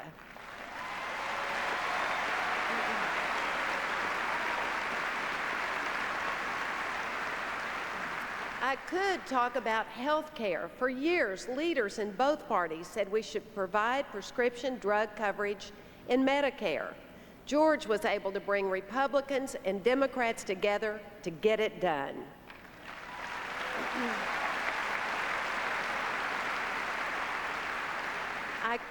I could talk about the fact that my husband is the first president to provide federal funding for stem cell research, and he did it in a principled way, allowing science to explore its potential while respecting the dignity of human life.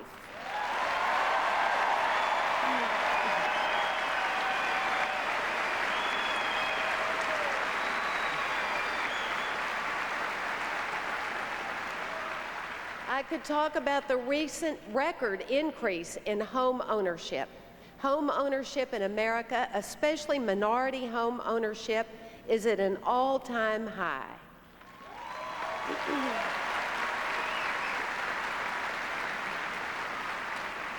All of these issues are important, but we're living in the most historic struggle my generation has ever known.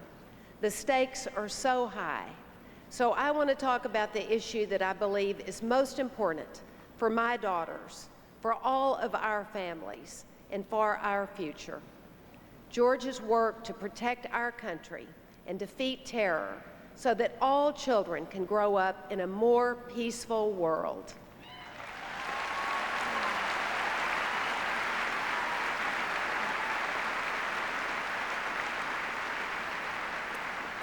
As we gather in this hall and around our television sets tonight, Joshua Crane stands watch aboard the USS John C. Stennis.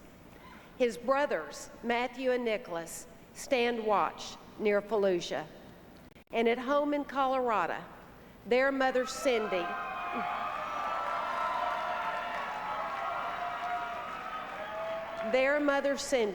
stands watch too, with worry and prayer. She told me all three of her sons enlisted after September 11th because they recognized the threat to our country.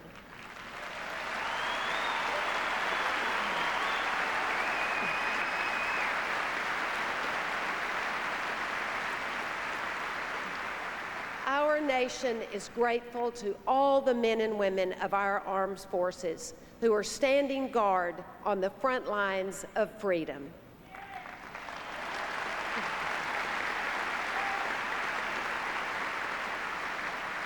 A dad whose wife is deployed in Iraq recently wrote about what he's learning as he struggles to rear his 3 children alone.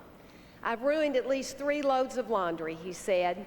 "Once you turn everything pink, it stays pink."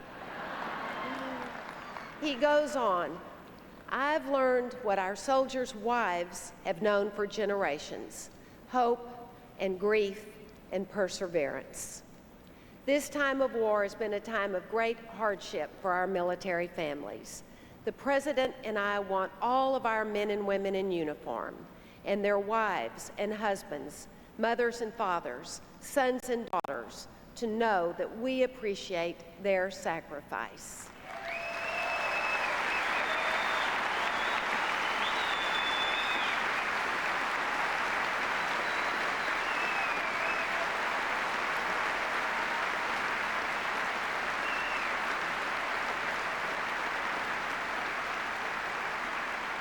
And we know that it will mean a more peaceful future for our children and grandchildren. No American president ever wants to go to war. Abraham Lincoln didn't want to go to war, but he knew saving the Union required it. Franklin Roosevelt didn't want to go to war, but he knew defeating tyranny demanded it. And my husband didn't want to go to war, but he knew the safety and security of America and the world depended on it.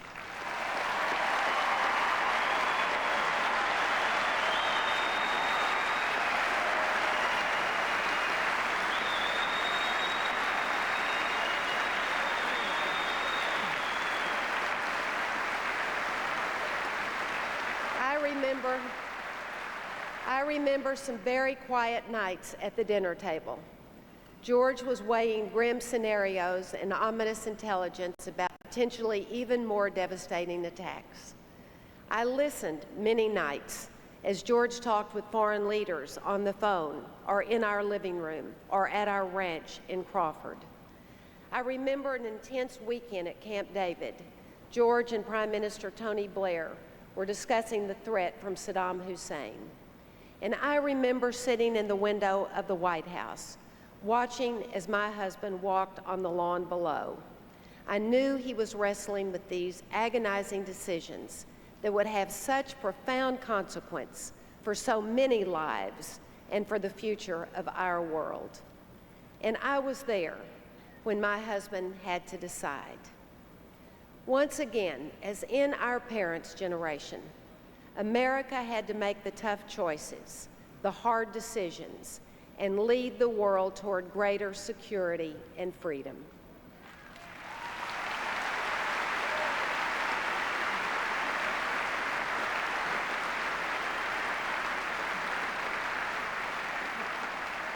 I wasn't born when my father went to World War II.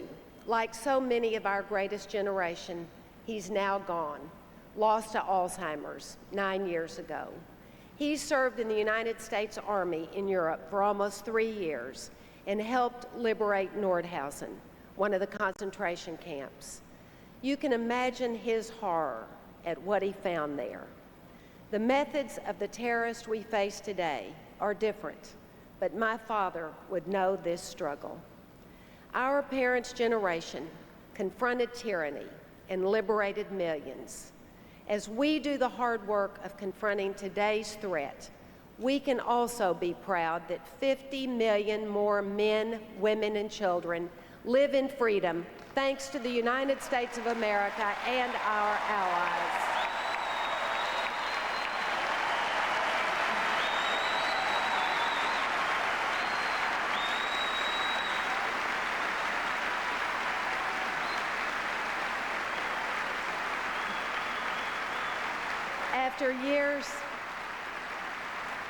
After years of being treated as virtual prisoners in their homes by the Taliban, the women of Afghanistan are going back to work. After being denied an education, even the chance to learn to read, the little girls in Afghanistan are now in school.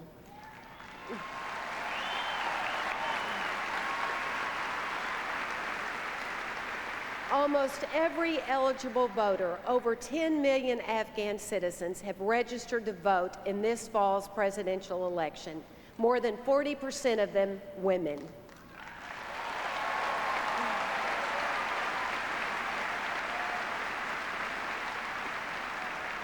And wasn't it wonderful to watch the Olympics and see that beautiful Afghan sprinter race in long pants and a t-shirt, exercising her new freedom while respecting the traditions of her country.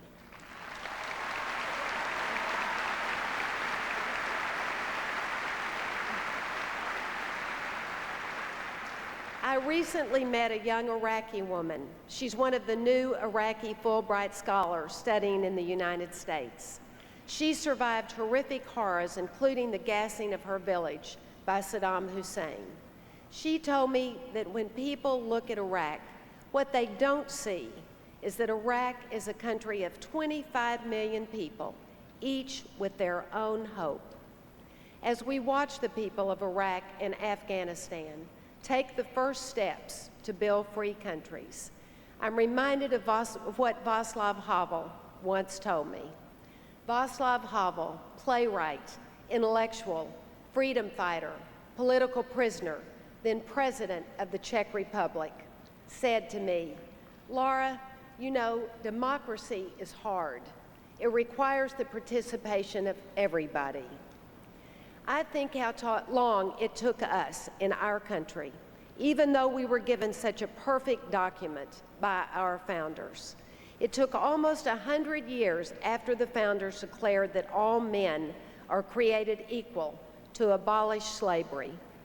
And not until 84 years ago this month did American women get the right to vote.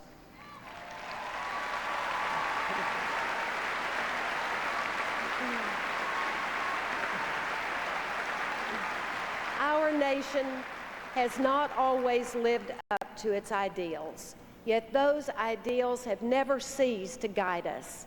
They expose our flaws, and they lead us to mend them. We are the beneficiaries of the works of generations before us, and it's each generation's responsibility to continue that work.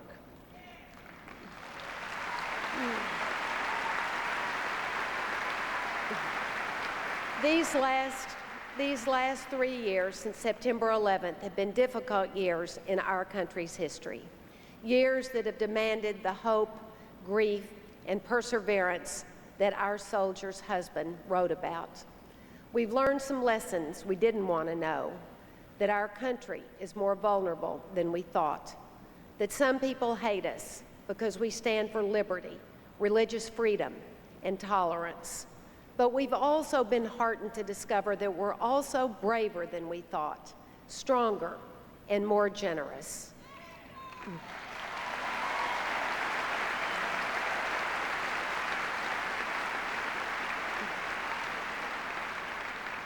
These have been years of change for our family as well. Our girls went off to college and graduated, and now they're back home. We're so happy they're campaigning with us this fall, and we're so proud that they'll be pursuing their own careers soon. My mother moved out of my childhood home and into a retirement community.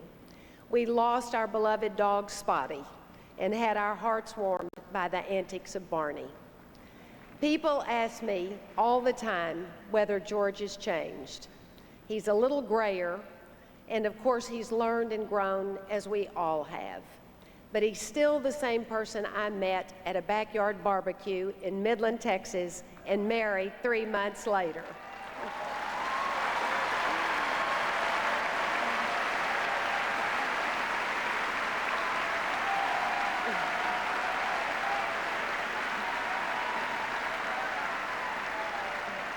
And you've come to know many of the same things that I know about him.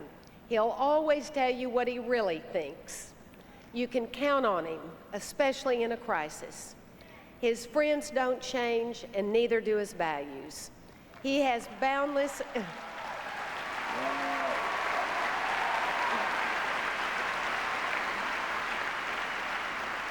He has boundless energy and enthusiasm for his job and for life itself. He treats every person he meets with dignity and respect, the same dignity and respect he has for the office he holds.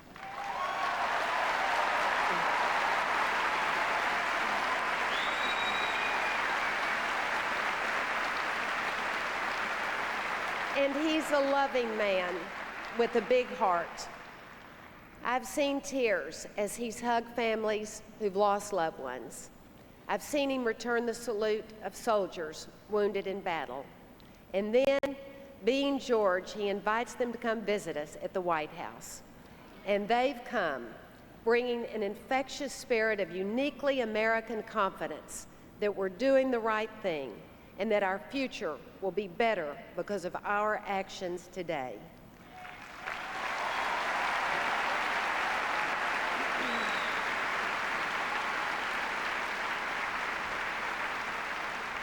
Many of my generation remember growing up at the height of the Cold War, hiding under desks during civil defense drills in case the communists attacked us. And now when parents ask me, what should we tell our children? I think about those desks. We need to reassure our children that our police, our firemen, our military, and our intelligence workers are doing everything possible to keep them safe.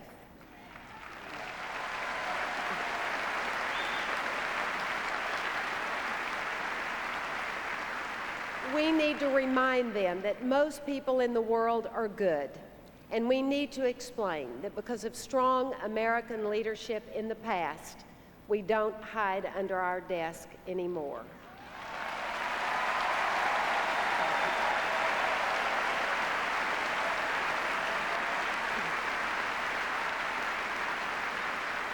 And because of President Bush's leadership and the bravery of our men and women in uniform, I believe our children will grow up in a world where today's terror threats have also become a thing of the past.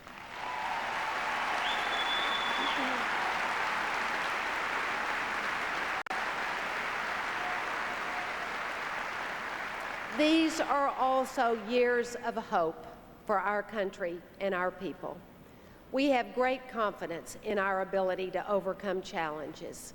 We've gained a new appreciation of the many blessings of America, and we've been reminded of our responsibilities to the country we love.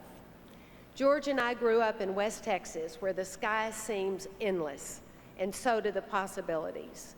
He brings that optimism, that sense of purpose, that certainty that a better day is before us, to his job every day. And with your help, he'll do it for 4 more years.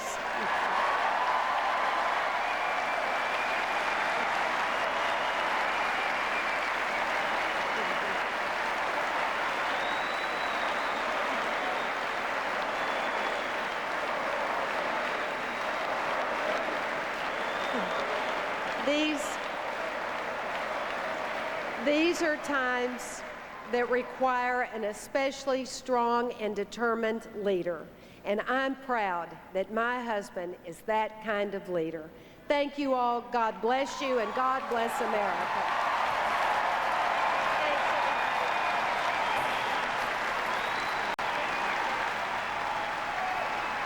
First Lady Laura Bush, introduced to the crowd by the President, her husband. That, of course, was Vice President Cheney, applauding.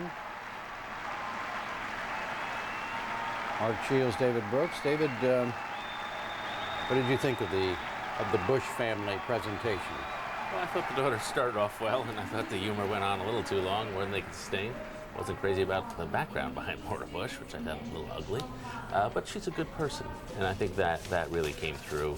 She didn't bring the house down. She's not a politician. That's one of her charms, that she spoke about life in the White House during time of war. I thought that was the time when this speech came to life, when she could talk about Bush walking, making tough decisions. You got a sense of who she was. People like her not because she can bring the house down, just because she is who she is. Who she is, yeah. Mark, what would you add to that? Jim, that Laura Bush gave, or tried to present to the nation a different perspective on the president. Many of his critics and other citizens have seen him as making a headstrong rush to war. She presented him as the agonizing, reluctant war president. Hold on, let me interrupt you there. Let's go to listen to the Harlem Boys Choir singing Battle Hymn of the Republic to close this convention tonight.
choir. They attend school together at the Choir Academy of Harlem. The school is located at 127th Street and Madison Avenue here in New York City, exactly 94 blocks north of where we are tonight here at Madison Square Garden. This academy, for the record, is a part of the New York public school system. It enrolls about 550 students, ages 4 through 12. This choir goes all over the world singing.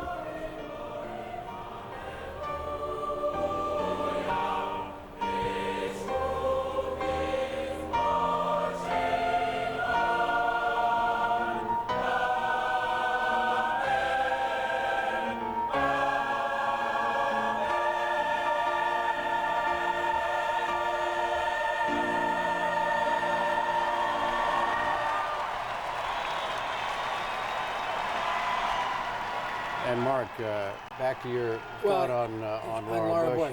I thought it was most interesting to me, Jim, about Laura Bush's speech was there was nothing defensive about it. There was no self-pity in it. There was no criticism of the opponents in it. She presented the speech from the perspective of a uniquely privileged observer. She spoke about her president and her husband in a way that I think tried to create the impression of him as one with the troops, and I thought it was rather remarkable. I did think the daughters, Jenna and Barbara, I don't disagree with David. There was one line they used that just for those of us who covered the 2000 campaign, whenever Governor Bush was asked about drug use after Bill Bradley, the Democratic senator candidate, presidential candidate, and Al Gore had both admitted they used marijuana. He used to say, when I was young and irresponsible, I was young and irresponsible. And they were obviously playing off that and recognizing their own reputation as people who've enjoyed themselves through many spring breaks of their 4 years in college. Right. Okay, let's go to the floor now to Ray Suarez. Ray? Jim, I'm among the Texas delegates. I'm with Dorothy Rogers of Waxahachie, Texas, and I hope I've said it right, Dorothy. How'd you like the speech? Oh, I thought it was wonderful.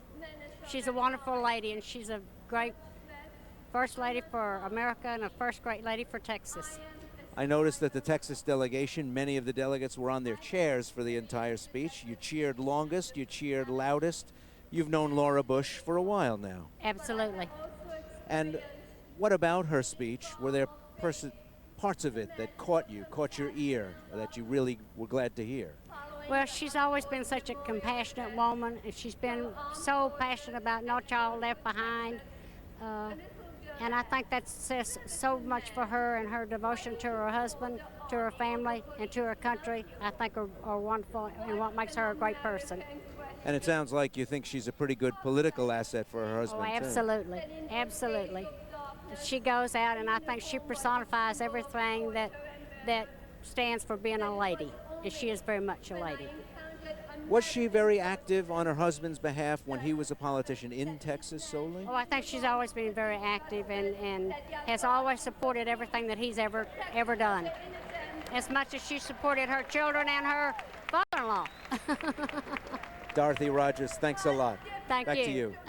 Yes, thank you, Ray, and thank you for the entire evening. And we have some closing thoughts now, as is our tradition, from Mark and David, as well as Richard Norton Smith, Michael Beschloss, and Mina Bose. Michael, what does the Schwarzenegger-Laura Bush evening add up to you? I think it's a powerful political hour that's going to be a big asset for George W. Bush. These were character witnesses, Laura Bush and the daughters, telling about human sides of this president that sometimes get lost. In Arnold Schwarzenegger's case, you know, if this were just a successful immigrant or just a governor of California or just a celebrity, wouldn't have had the impact of someone who was all those things giving a speech like that, had some emotional power. But the thing that interested me most, Jim, is that, you know, look at the way that Iraq was treated through this hour.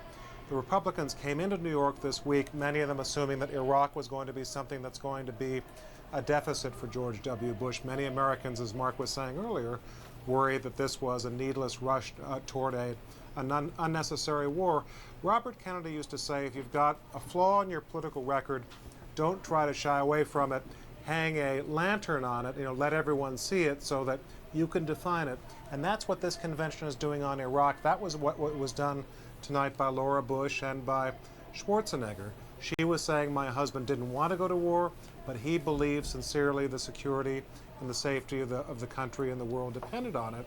Arnold Schwarzenegger, maybe even more to the point, was saying, you know, it wasn't popular to go to a war into Iraq, quite the opposite according to the polls, but this is evidence that George Bush doesn't flinch, doesn't waver, doesn't go backwards, and that, as he was suggesting, is a good person to lead the war on terrorism. That's the equation they're trying to do this week. This hour was a very good piece of evidence.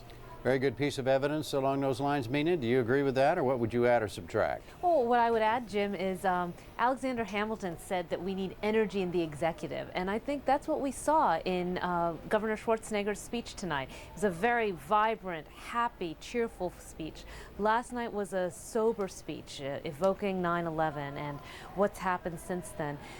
Tonight was a very joyful moment from the Schwarzenegger speech. The Mrs. Bush's speech was a personal account of some very important policy issues before us today and really setting the stage for what's to come in the next 2 days. Okay, Richard, what would you add? Well, you know, remember Barack Obama in Right, Boston? Arnold Schwarzenegger did for this party tonight what Barack Obama did, I think, in Boston. He took his personal story and he used it to define the essence of what it means to be a Republican. And at the same time, he said, you know what, you don't have to agree with me. You don't have to agree with each other. So there was that message of inclusiveness and that message of tolerance as well. The Bush twins wrote a chapter in pop culture history, if not history. And I thought, Mrs. Bush, remember, good speeches are exercises in persuasion. I think she set a new standard for first ladies in that regard. And finally, as a historian... Excuse me, in what way?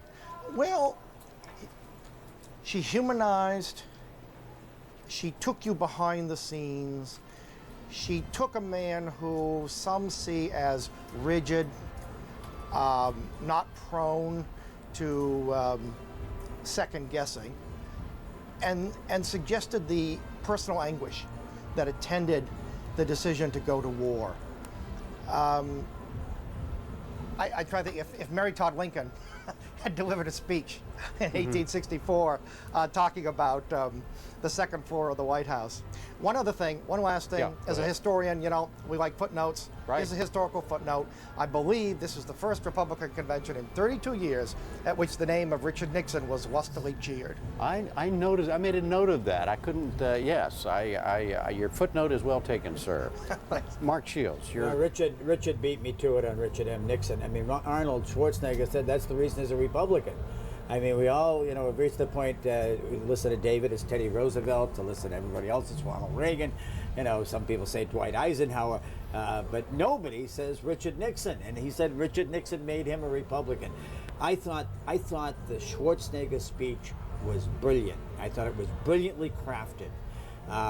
It was broadening, it was welcoming, it was party broadening. It's something this party needs badly.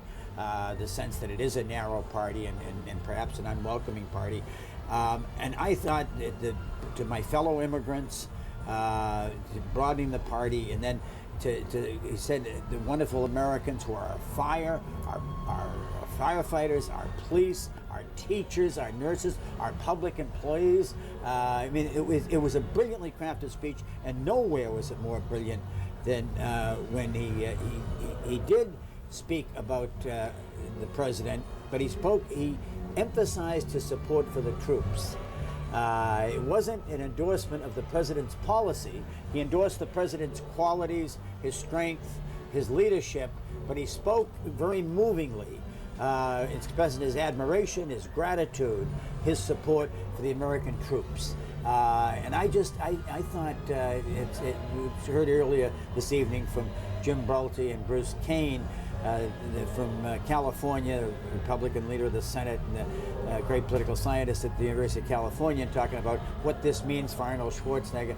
Arnold Schwarzenegger can go home after this speech tonight and not do another thing, and not do another, and not be, I don't think, criticized for making a partisan or excessively partisan speech. David, you get the last word. I agree with everybody. I especially agree with Richard, who said everything I was hoping to say. Is that right? Especially the comparison between Barack Obama and the Schwarzenegger speech. I think those two were the highlights of each Tuesday night, in many ways possibly the highlights of the conventions, in part because both of them talked about the candidate, but they both talked about why they are a member of that party. And to me, the most effective part of the Schwarzenegger speech said, if you believe that you're an individual, not a member of an interest group, you're a Republican. That you believe government should be responsible for the people, you're a Republican. This is why you should be a Republican, again and again and again. And you can imagine the young Arnold Schwarzenegger, or him talking to a young Honduran immigrant, a young Taiwanese immigrant, a young African immigrant, saying, if you believe in this stuff, this is our party. This is what our party stands for. Because at base, these people are not conservatives or anything else. They're Republicans. And each of the two parties stands for some basically noble ideal. Barack Obama talked about the noble ideal that the Democratic Party stands for. Schwarzenegger talked about the noble ideal the Republican Party stands for. Those two ideals happen to be in tension, but they both did their party proud, and that really is what unites these people. Okay. Well, we'll leave it there, and that does, in fact, end our coverage of this second night of the Republican National Convention here in New York. I want to thank you, Mark and David, and Mina, Richard, and Michael, and we'll be back tomorrow night, first at our regular news hour time, and then again at 8 p.m. Eastern Time for our coverage of Evening 3 of this convention. We'll see you then and online with more convention coverage, but for now, I'm Jim Lara. Thank you and good night.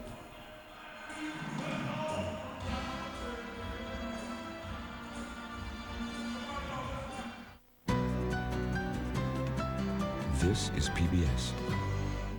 In today's world, you need the news you can trust as soon as you can get it. That's why BBC World News is moving to weekday evenings at 5:30, because you shouldn't have to wait for the news. BBC World News on Wisconsin Public Television. Weekday evenings at 5:30, starting Monday. Program support is made possible in part by Group Health Cooperative, offering quality healthcare services to members in and around Dane County.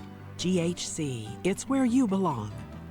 the renewing members of Friends of WHA-TV, who invite you to join them in support of quality public television. Find these and other cultural events this week at portalwisconsin.org, a service of Wisconsin Public Television and our partners in the Cultural Coalition of Wisconsin. Visit portalwisconsin.org today. This is Wisconsin Public Television, your place to grow through learning. Presentation of Nature is made possible in part by the Aylward Family Foundation, Neenah, Wisconsin. The Nature Conservancy, saving Wisconsin's wild places for future generations to cherish and enjoy. Information about the Conservancy's preserves on the Door Peninsula, in northern Wisconsin, and throughout the state is on the web. We now join our regularly scheduled program already in progress. My little GER is going to be disassembled, and we're going to move it someplace else and put it all back together, and I'll have a new address. That's what we're doing today. Moving the house. The GER.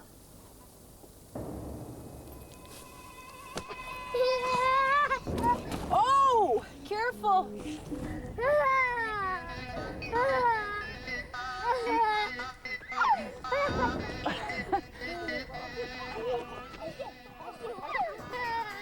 Well, dear, you just pee. And if you'll pan down a little bit, you'll see that you just poop everywhere too. We're all God's creatures. We just all pee in the same place, and that's what you do. A little chilly at night, but yeah.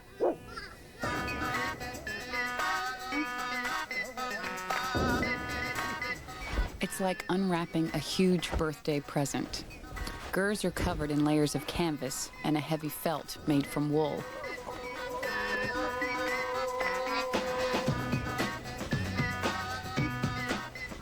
The design hasn't changed for centuries. Genghis Khan never built a palace. He preferred his GER. It's perfect for both the weather and the nomadic lifestyle. They're warm in winter, cool in summer, sturdy, and completely portable. The wooden frame stands rock solid in the wind, but is held together without screws or nails. The house and furniture are painted a vibrant orange, the color of the sun, and every single bit of it is packed and loaded onto camels. With all hands on deck, it's done and dusted inside an hour. You want them off? Can you take them off? Well, the one thing that is so impressive is all the children working so hard and loving it. And this is kind of like a party, everybody getting together to take down the house, and really social, and everybody's laughing, and the construction of these buildings is so simple and so brilliant. You can really appreciate it as we take it apart. And I'm actually having a rather good time in the freezing cold, deconstructing a house. Who knew?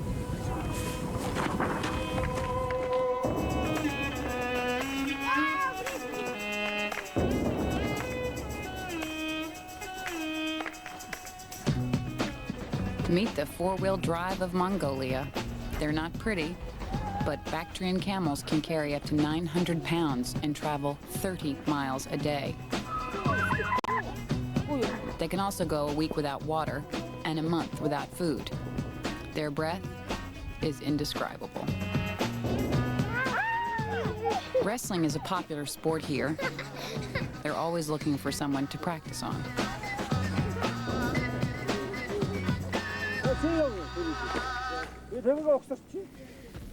So my little house was here, and now it's gone, and what seemed a very specific area is now like everything else out here. It all looks the same. You'd never know it was here, and what fun we had in it. So I guess we're headed that way, following the camels. Okay. Mensena's father, Henmade, has come to lead us to his camp for a celebration later in the week. Are you scared? Okay.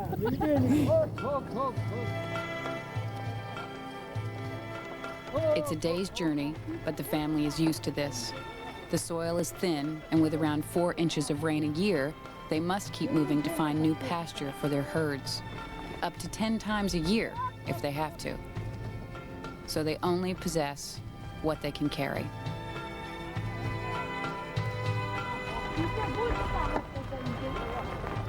As we pass other Gurs along the way, people come out to offer hospitality.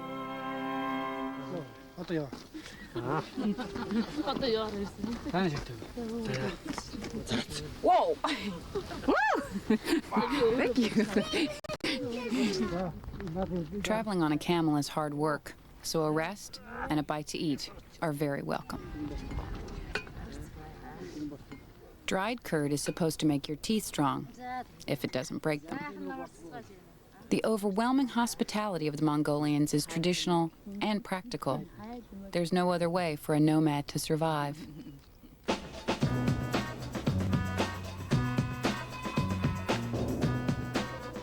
We arrive at Henmade's. I'm dusty and tired, but still there's work to do. None of us will be going to bed tonight until the house is rebuilt.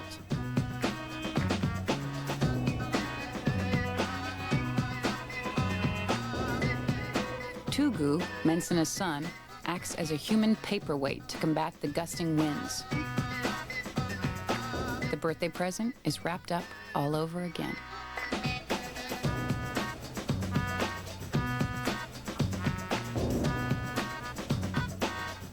Our whole day's been about teamwork. We've all been helping each other. It's fun and it's festive.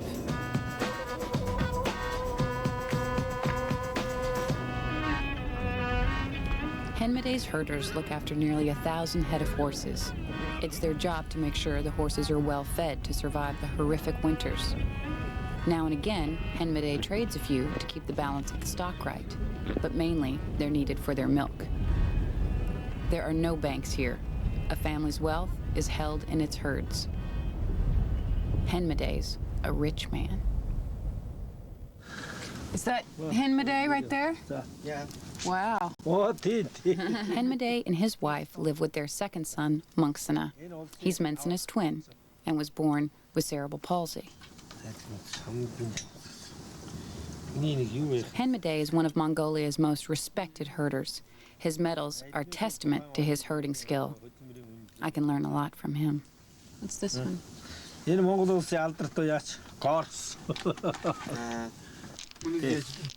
But first, I have to learn a family game. Yama, goat. I'm learning my Mongolian. Camel. Teme. Ado. Teme. Hun. Yama.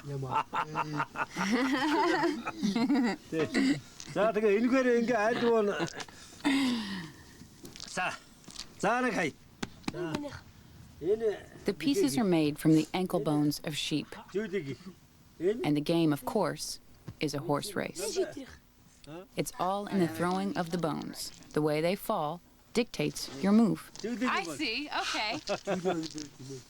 No? Moo, cow.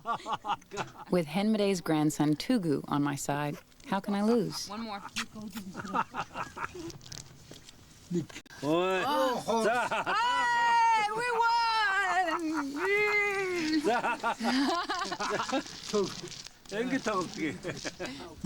While we play, Henmade's wife, Sensorin, oversees the serious business of preparing a meal. They're making a warming stew from the meat of a fat-tailed sheep. The fat of the meat is seen as the most valuable part, and with curd, cheese, and horse's milk, it's the staple Mongolian diet. Not one we would think of as healthy, but they thrive on it. Horse dung is used to fuel the fire.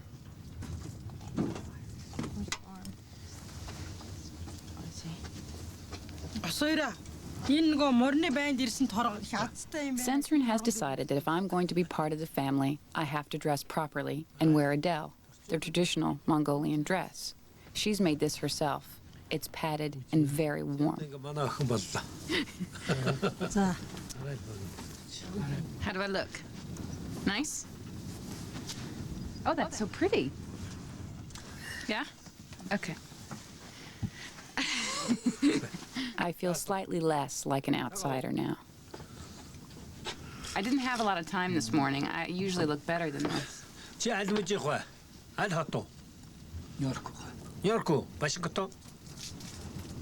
Good, Howard. I like it.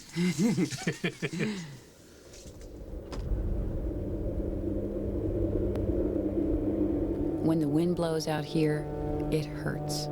The wind chill is lethal, and it's not even winter yet.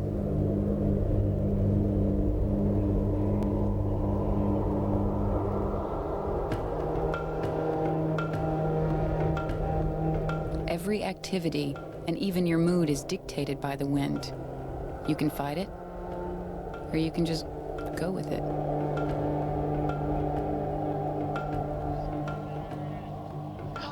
No matter how cold it gets, the mares still have to be milked. It's a vital part of the nomad's diet. Fruit and vegetables are difficult to grow here, so it's their only source of vitamin C.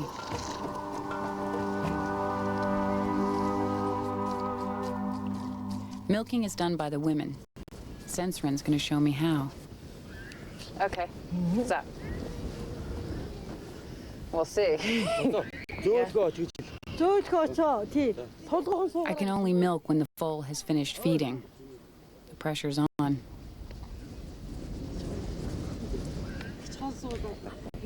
Whole new frontier.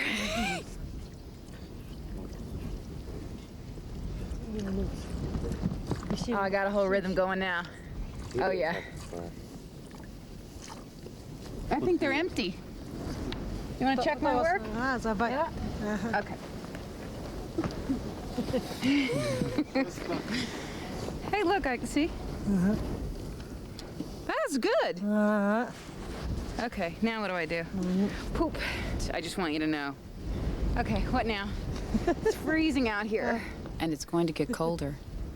It's mare's milk that will sustain the family through the bitter winter.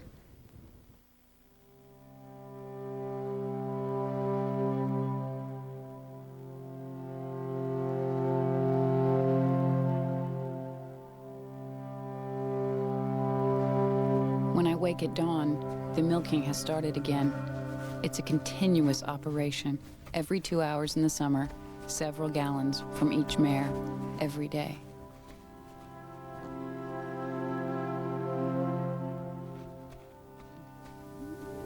No bad slog, day 4, here on the open tundra it's turned into because it's freezing cold here. Today doesn't seem as cold. Yesterday it was blowing a gale. And today there's very little wind, which makes the sun enjoyable. But at night, it's it's cold, period. You'll never be warm again, kind of cold. Cold to your bones. And my feet were like blocks of ice last night. And my socks were too crusty to put on for warmth. So pathetic. Yeah, really, really cold. Freezing cold. And it's not even winter. So the mind reels at the potential for frozenness. There goes my neighbor, Mensana. See you later. I don't know how they do it out here forever. I couldn't. Not strong enough. I like my bathroom, and I like privacy. I don't think there even is a Mongolian word for privacy, because there's no lock on the little door here, and people just, in a friendly way, in the most loving, neighborly way, they just come right in a lot, which is nice, but it takes a little getting used to.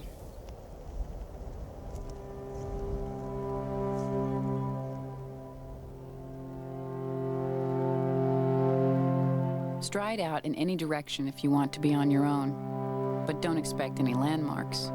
It all looks the same. I could walk for miles and miles and still feel like I'm in the same place.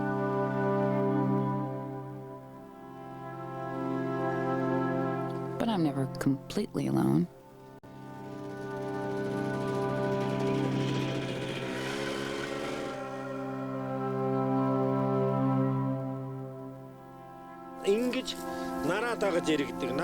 Back at the ranch, preparations are underway for the celebration we've come to join. Central to it is a horse race. In Mongolia, children are the jockeys. It makes sense. The smaller the jockey, the faster the horse.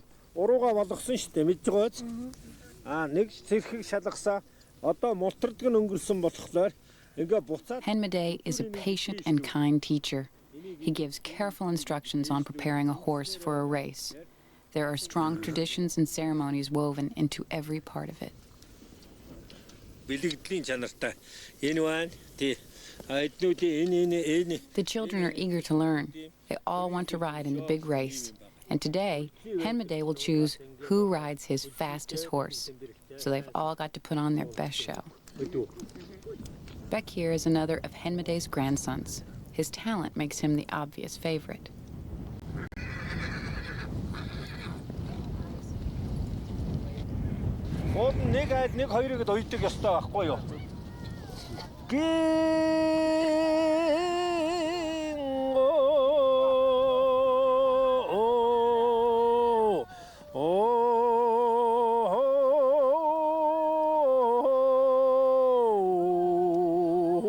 Henmade's Buddhist mantra is sung to give the horses speed.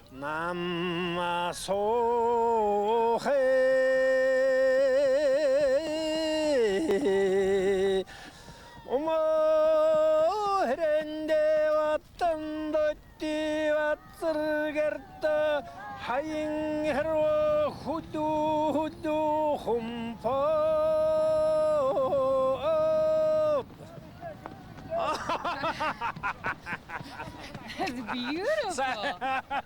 Wow. That's transfixed. I'd run really fast if you sang to me like that. Wow. While the kids compete, I concentrate on improving my Mongolian. What's the moo? What's that? Wait, moo. Moo. What's that animal? What's the moo? Paolo? Is that a paolo? Cow. Okay. What's buffalo? Buffalo? What's the buffalo? Mongol buffalo. How do you say? Sarluk. Sarlik. Sarlik. Paolo. Paolo. Paolo. Sarlik. Sarlik. Look what's happening over there. Ah, The riders thunder back towards us. That little one's holding on for dear life. This is very exciting.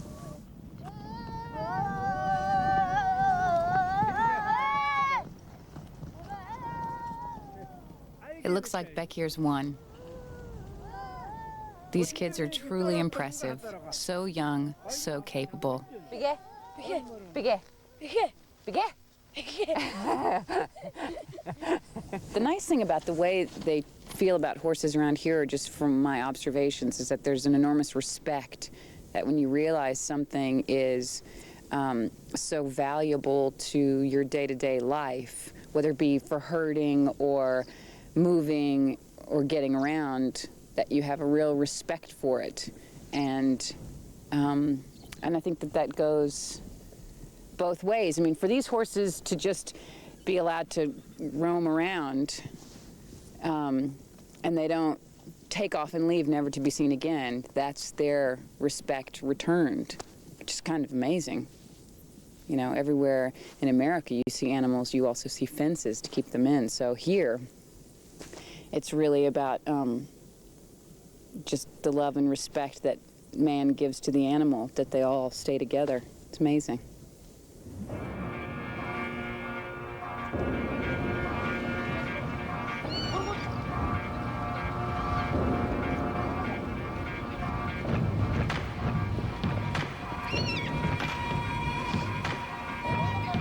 Around here, if you need a horse for work or racing, you have to go catch it. For this, they use an erga, a kind of lasso attached to a stick.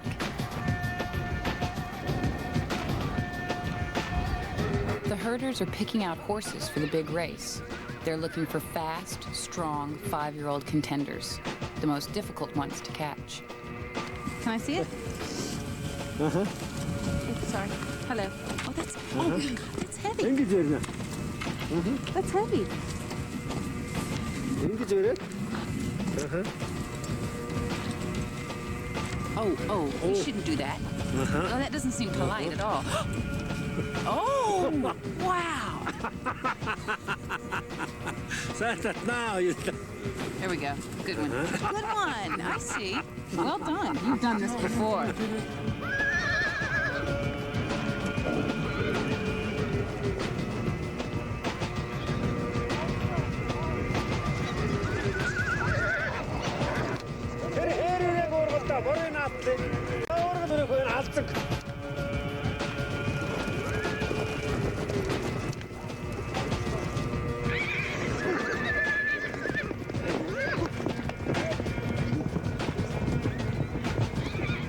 Whoa, whoa, whoa.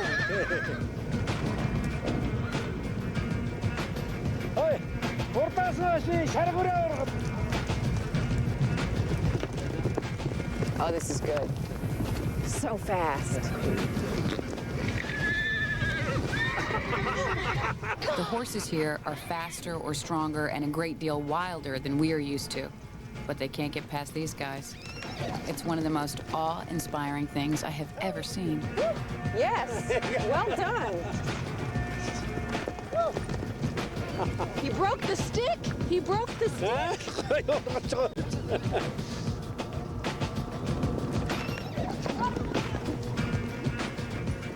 Mongolians are said to be born in the saddle and grow up on horseback. I'm mesmerized by the balance, strength, and power of man matched to horse.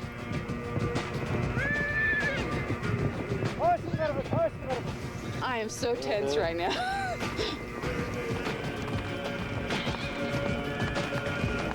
Okay. He grabbed you by the nose.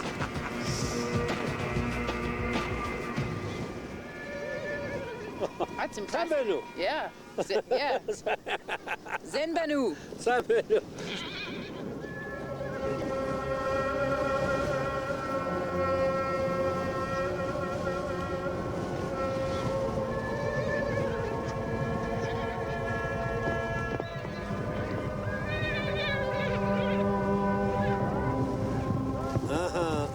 Okay.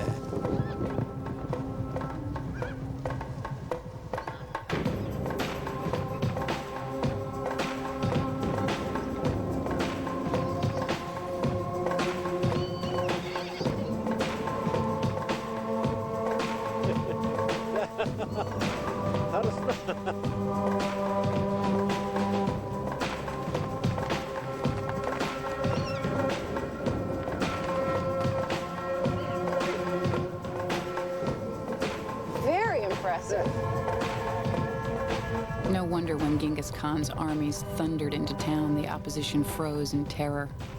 The Mongolians must have seemed like men possessed.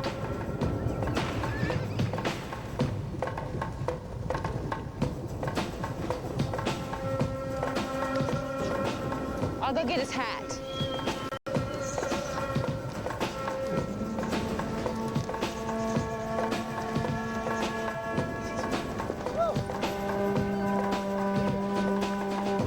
That's a brave man. Wow. Okay. So I'm next.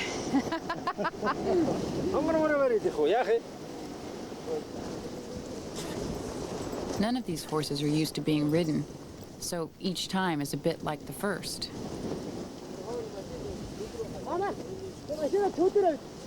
I said these riders were tough. Take a look at that wooden saddle. The metal studs on the seat encouraged Genghis Khan's men to stand.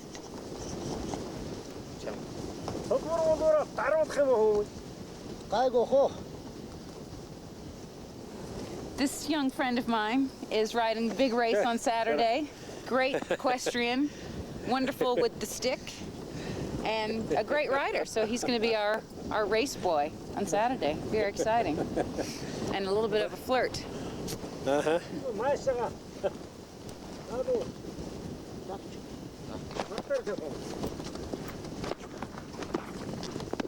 They've chosen this horse for Bekir to ride in the race, so it's important it's properly broken. I wonder how I'm going to get on riding a wild horse. I'm so excited. I'm really actually scared. It's kind of like a blind date to just get on a horse that you don't know and go for a ride. And as we all know, blind dates can be disastrous. So I'm hoping for the best. I'm hoping there's, you know, like a Benjamin Bratt in a horse outfit out there somewhere. Be nice. Give me a fun day. Not buck me off. That would be terrible.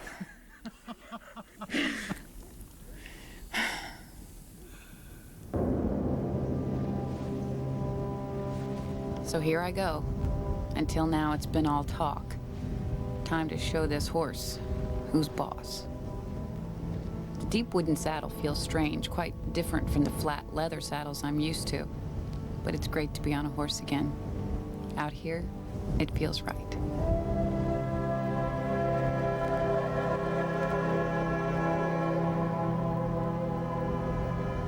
I feel safe with him today. His family are watching. They want me to enjoy my experience. On this saddle, you have to sit off to one side and kind of hang on. He tries to show me how to stand, but for now, I'm happy sitting.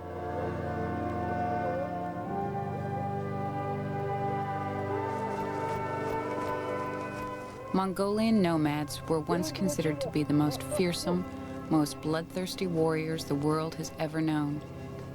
I know them as gentle, welcoming, and kind.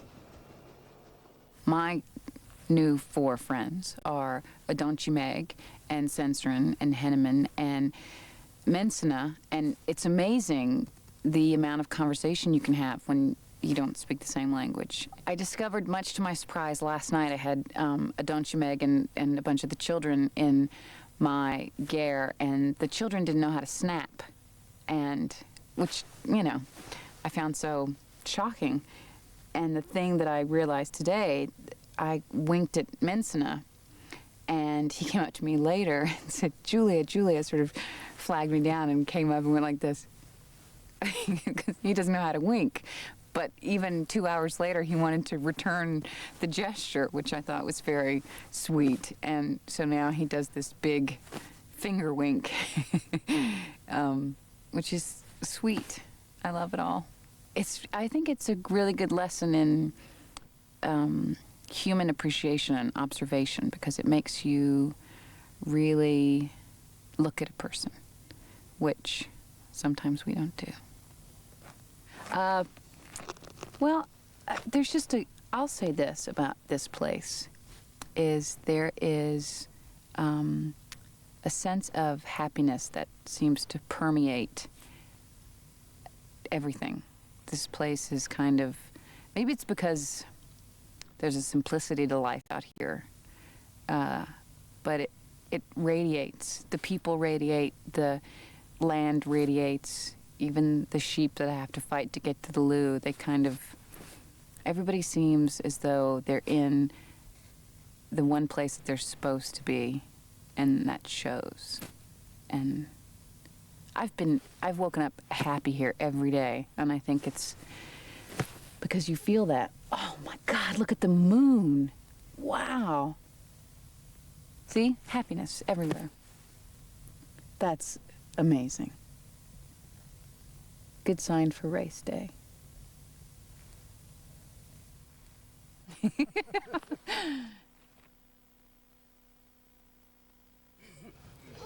Okay, now everybody has to sing, okay?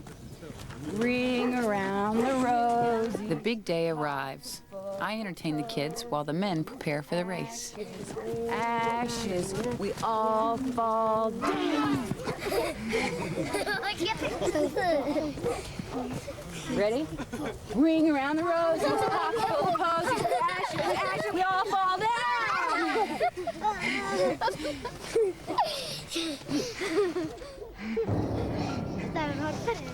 Oh, new arrivals.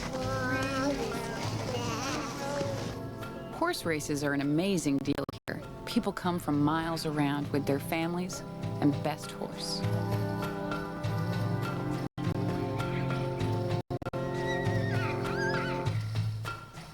Our race boy looks confident.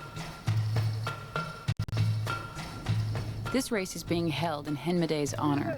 He's just been awarded one of the country's highest accolades, Outstanding Mongolian Herder of the Year. The jockeys limber up. The ceremonial dress is important. And each horse has to be blessed with eye rag, even if it doesn't seem that keen.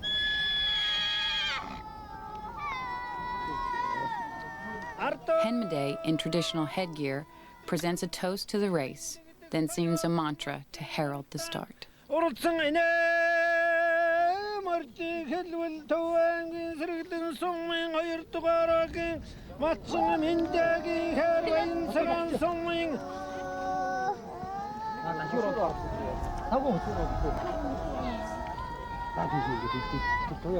Kids start young here. They learn to ride age 2, literally tied into the saddle. The importance of this race has attracted a guest of honor, top Mongolian wrestler Tuvin Shina, another of Henmaday's sons. He'll start the race.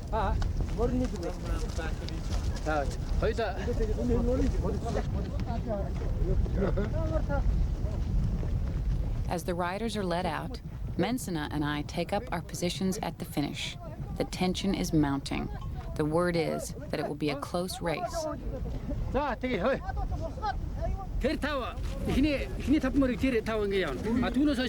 You write down who wins. I got you.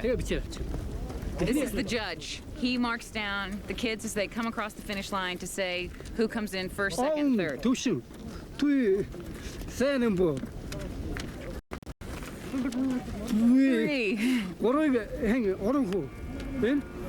4. 4. Yes.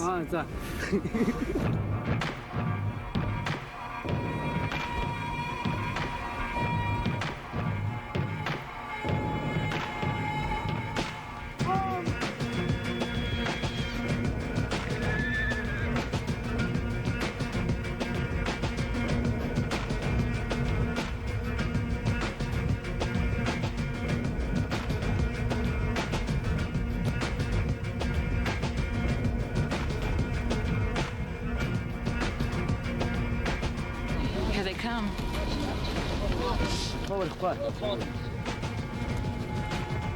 The children race hard. The fathers watching from the finish line are some of the most expert riders in the world, but they have no desire to show off their skills. Perhaps it's because riding to them is like breathing, something everyone can do.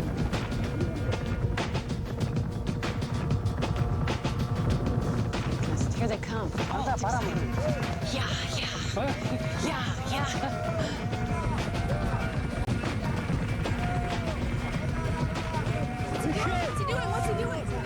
There's the yellow jersey. In the final moment, Bekir urges his horse forward and wins the race.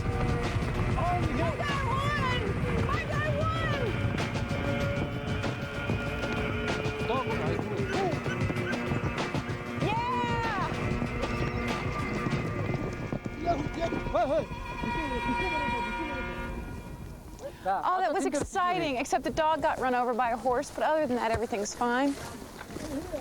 Oh, that was exciting.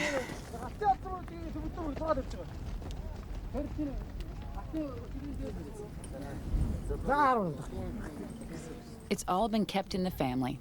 Time for a celebration. Mensana claims the first prize, a valuable horse. Tuvincina wrestles a sheep for the runner-up. Everybody gets something.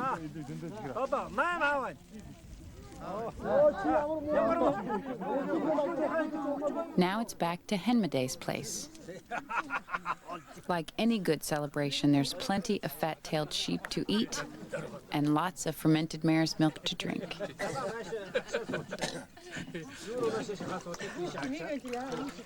Irag and vodka flow in equal measures. Soon I'm enjoying the party along with everyone else.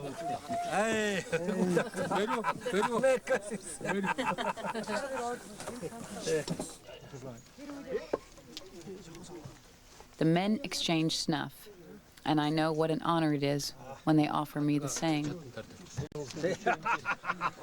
Just a little sniff will do.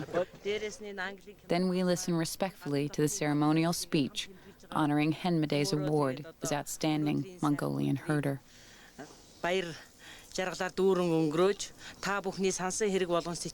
Of course, they're singing. Mongolians love to sing.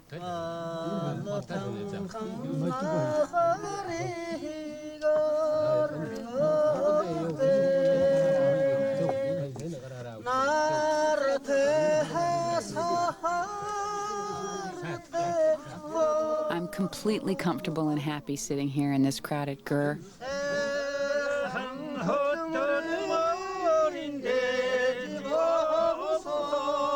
Mongolians have none of the things we take for granted in the West, and I found I can get along without them. In the gur, everyone is equal and welcome, winner or loser, owner of 1,000 horses or none. Everyone gets the same.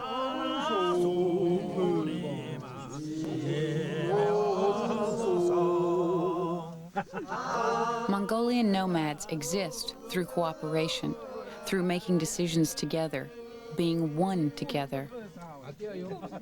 I feel like I've been in the presence of a truly remarkable people.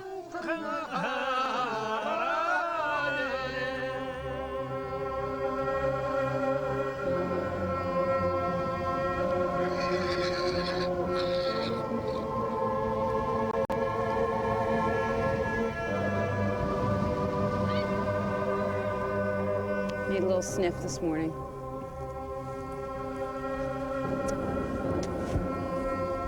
So should we go for a ride? Yeah.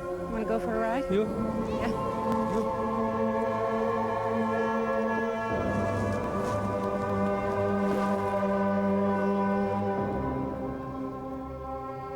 It's my last morning.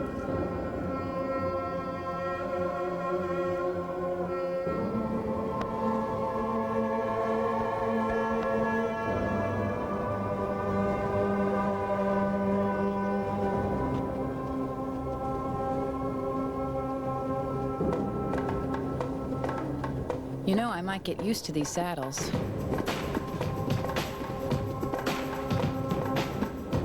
I may not be ready to ride 10,000 miles from Asia to Europe standing up like Genghis Khan, but hey, small steps.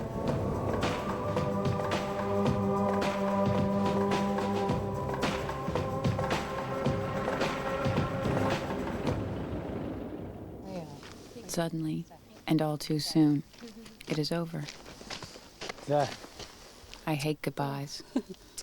Thank you. My little sweetie. Да, esta Sayawat.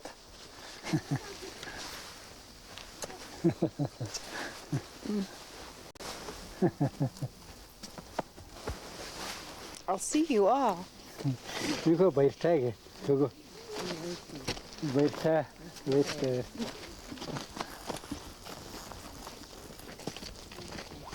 How could I have known how much I would come to love Mensana and his family? They've stolen a piece of my heart.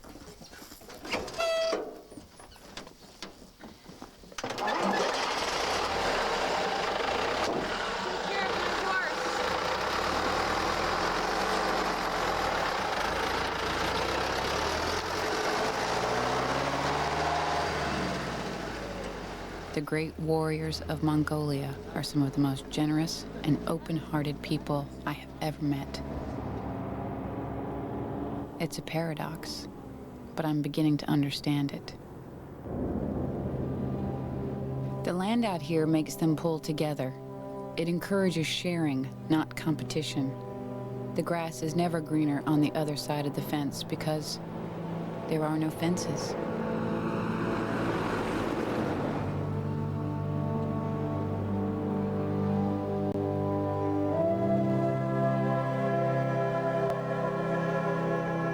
On the way back to town, I take one last ride through the open space.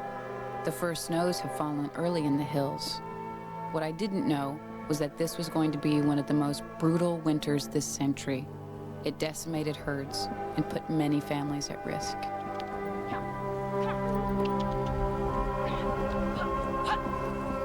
Mongolia, hidden from the rest of the world for so long under communist rule, is an emerging nation newly forming. Like the Asiatic wild horse, it is struggling to survive in one of the world's harshest landscapes.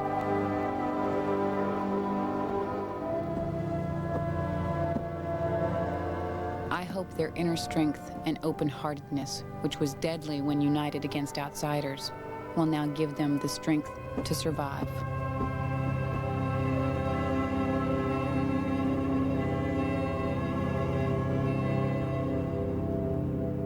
There's a lot we can learn from Mongolia.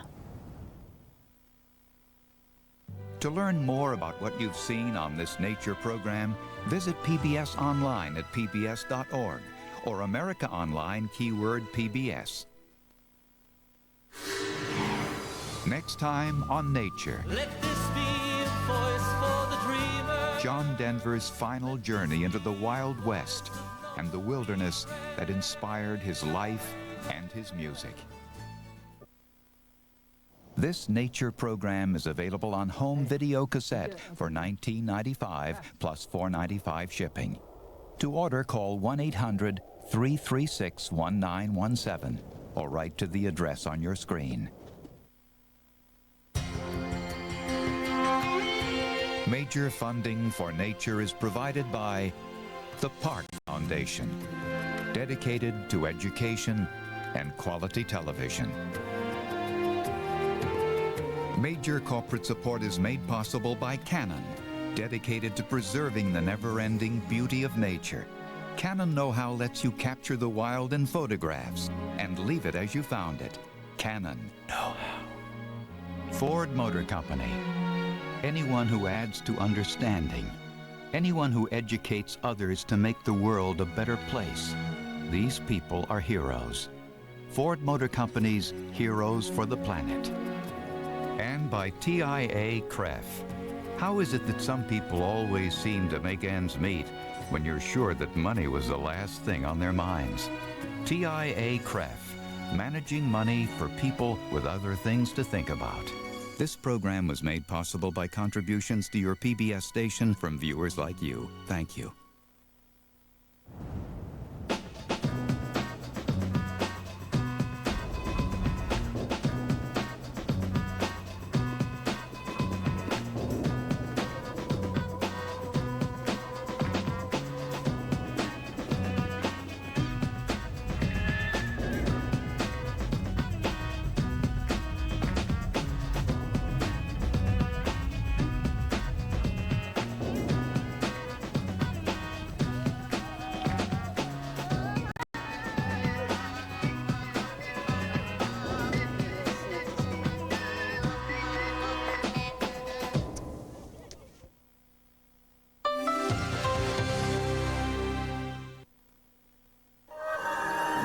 This is PBS.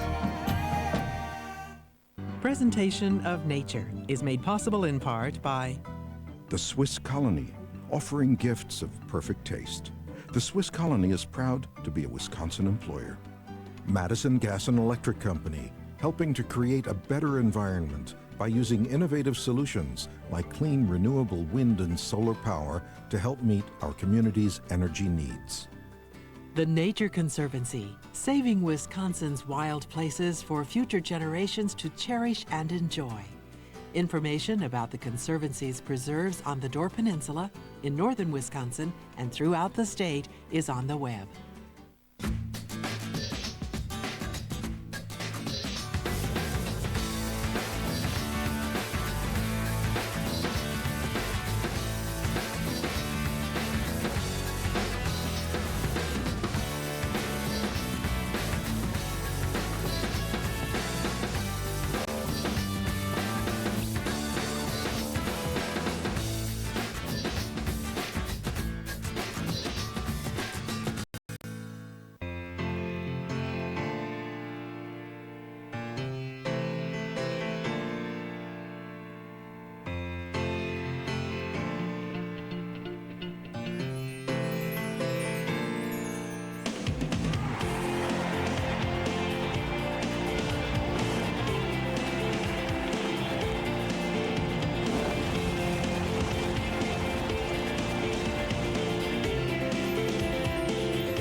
Thank you for calling during our recent pledge drive.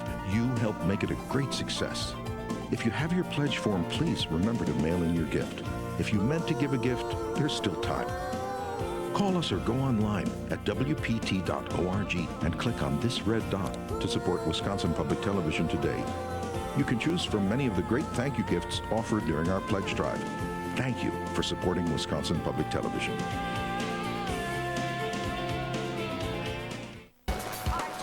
Get ready to take off with a new season of Monarch of the Glen, beginning September 11th on Wisconsin Public Television. In today's world, you need the news you can trust as soon as you can get it.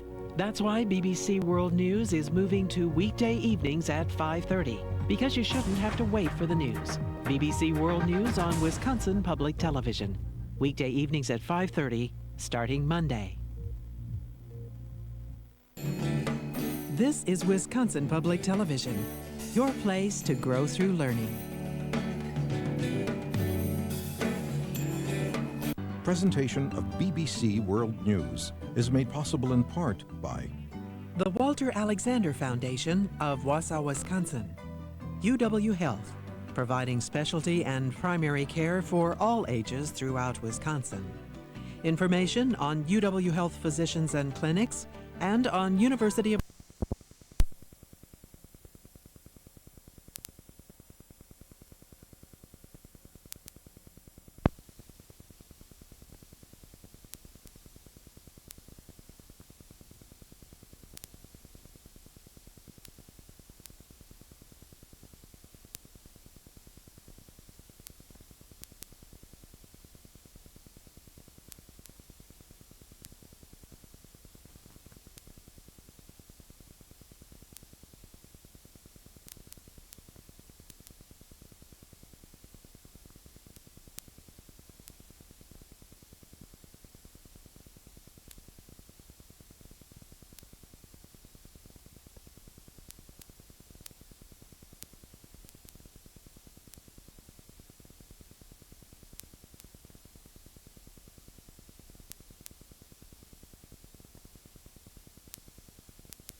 Important it's properly broken.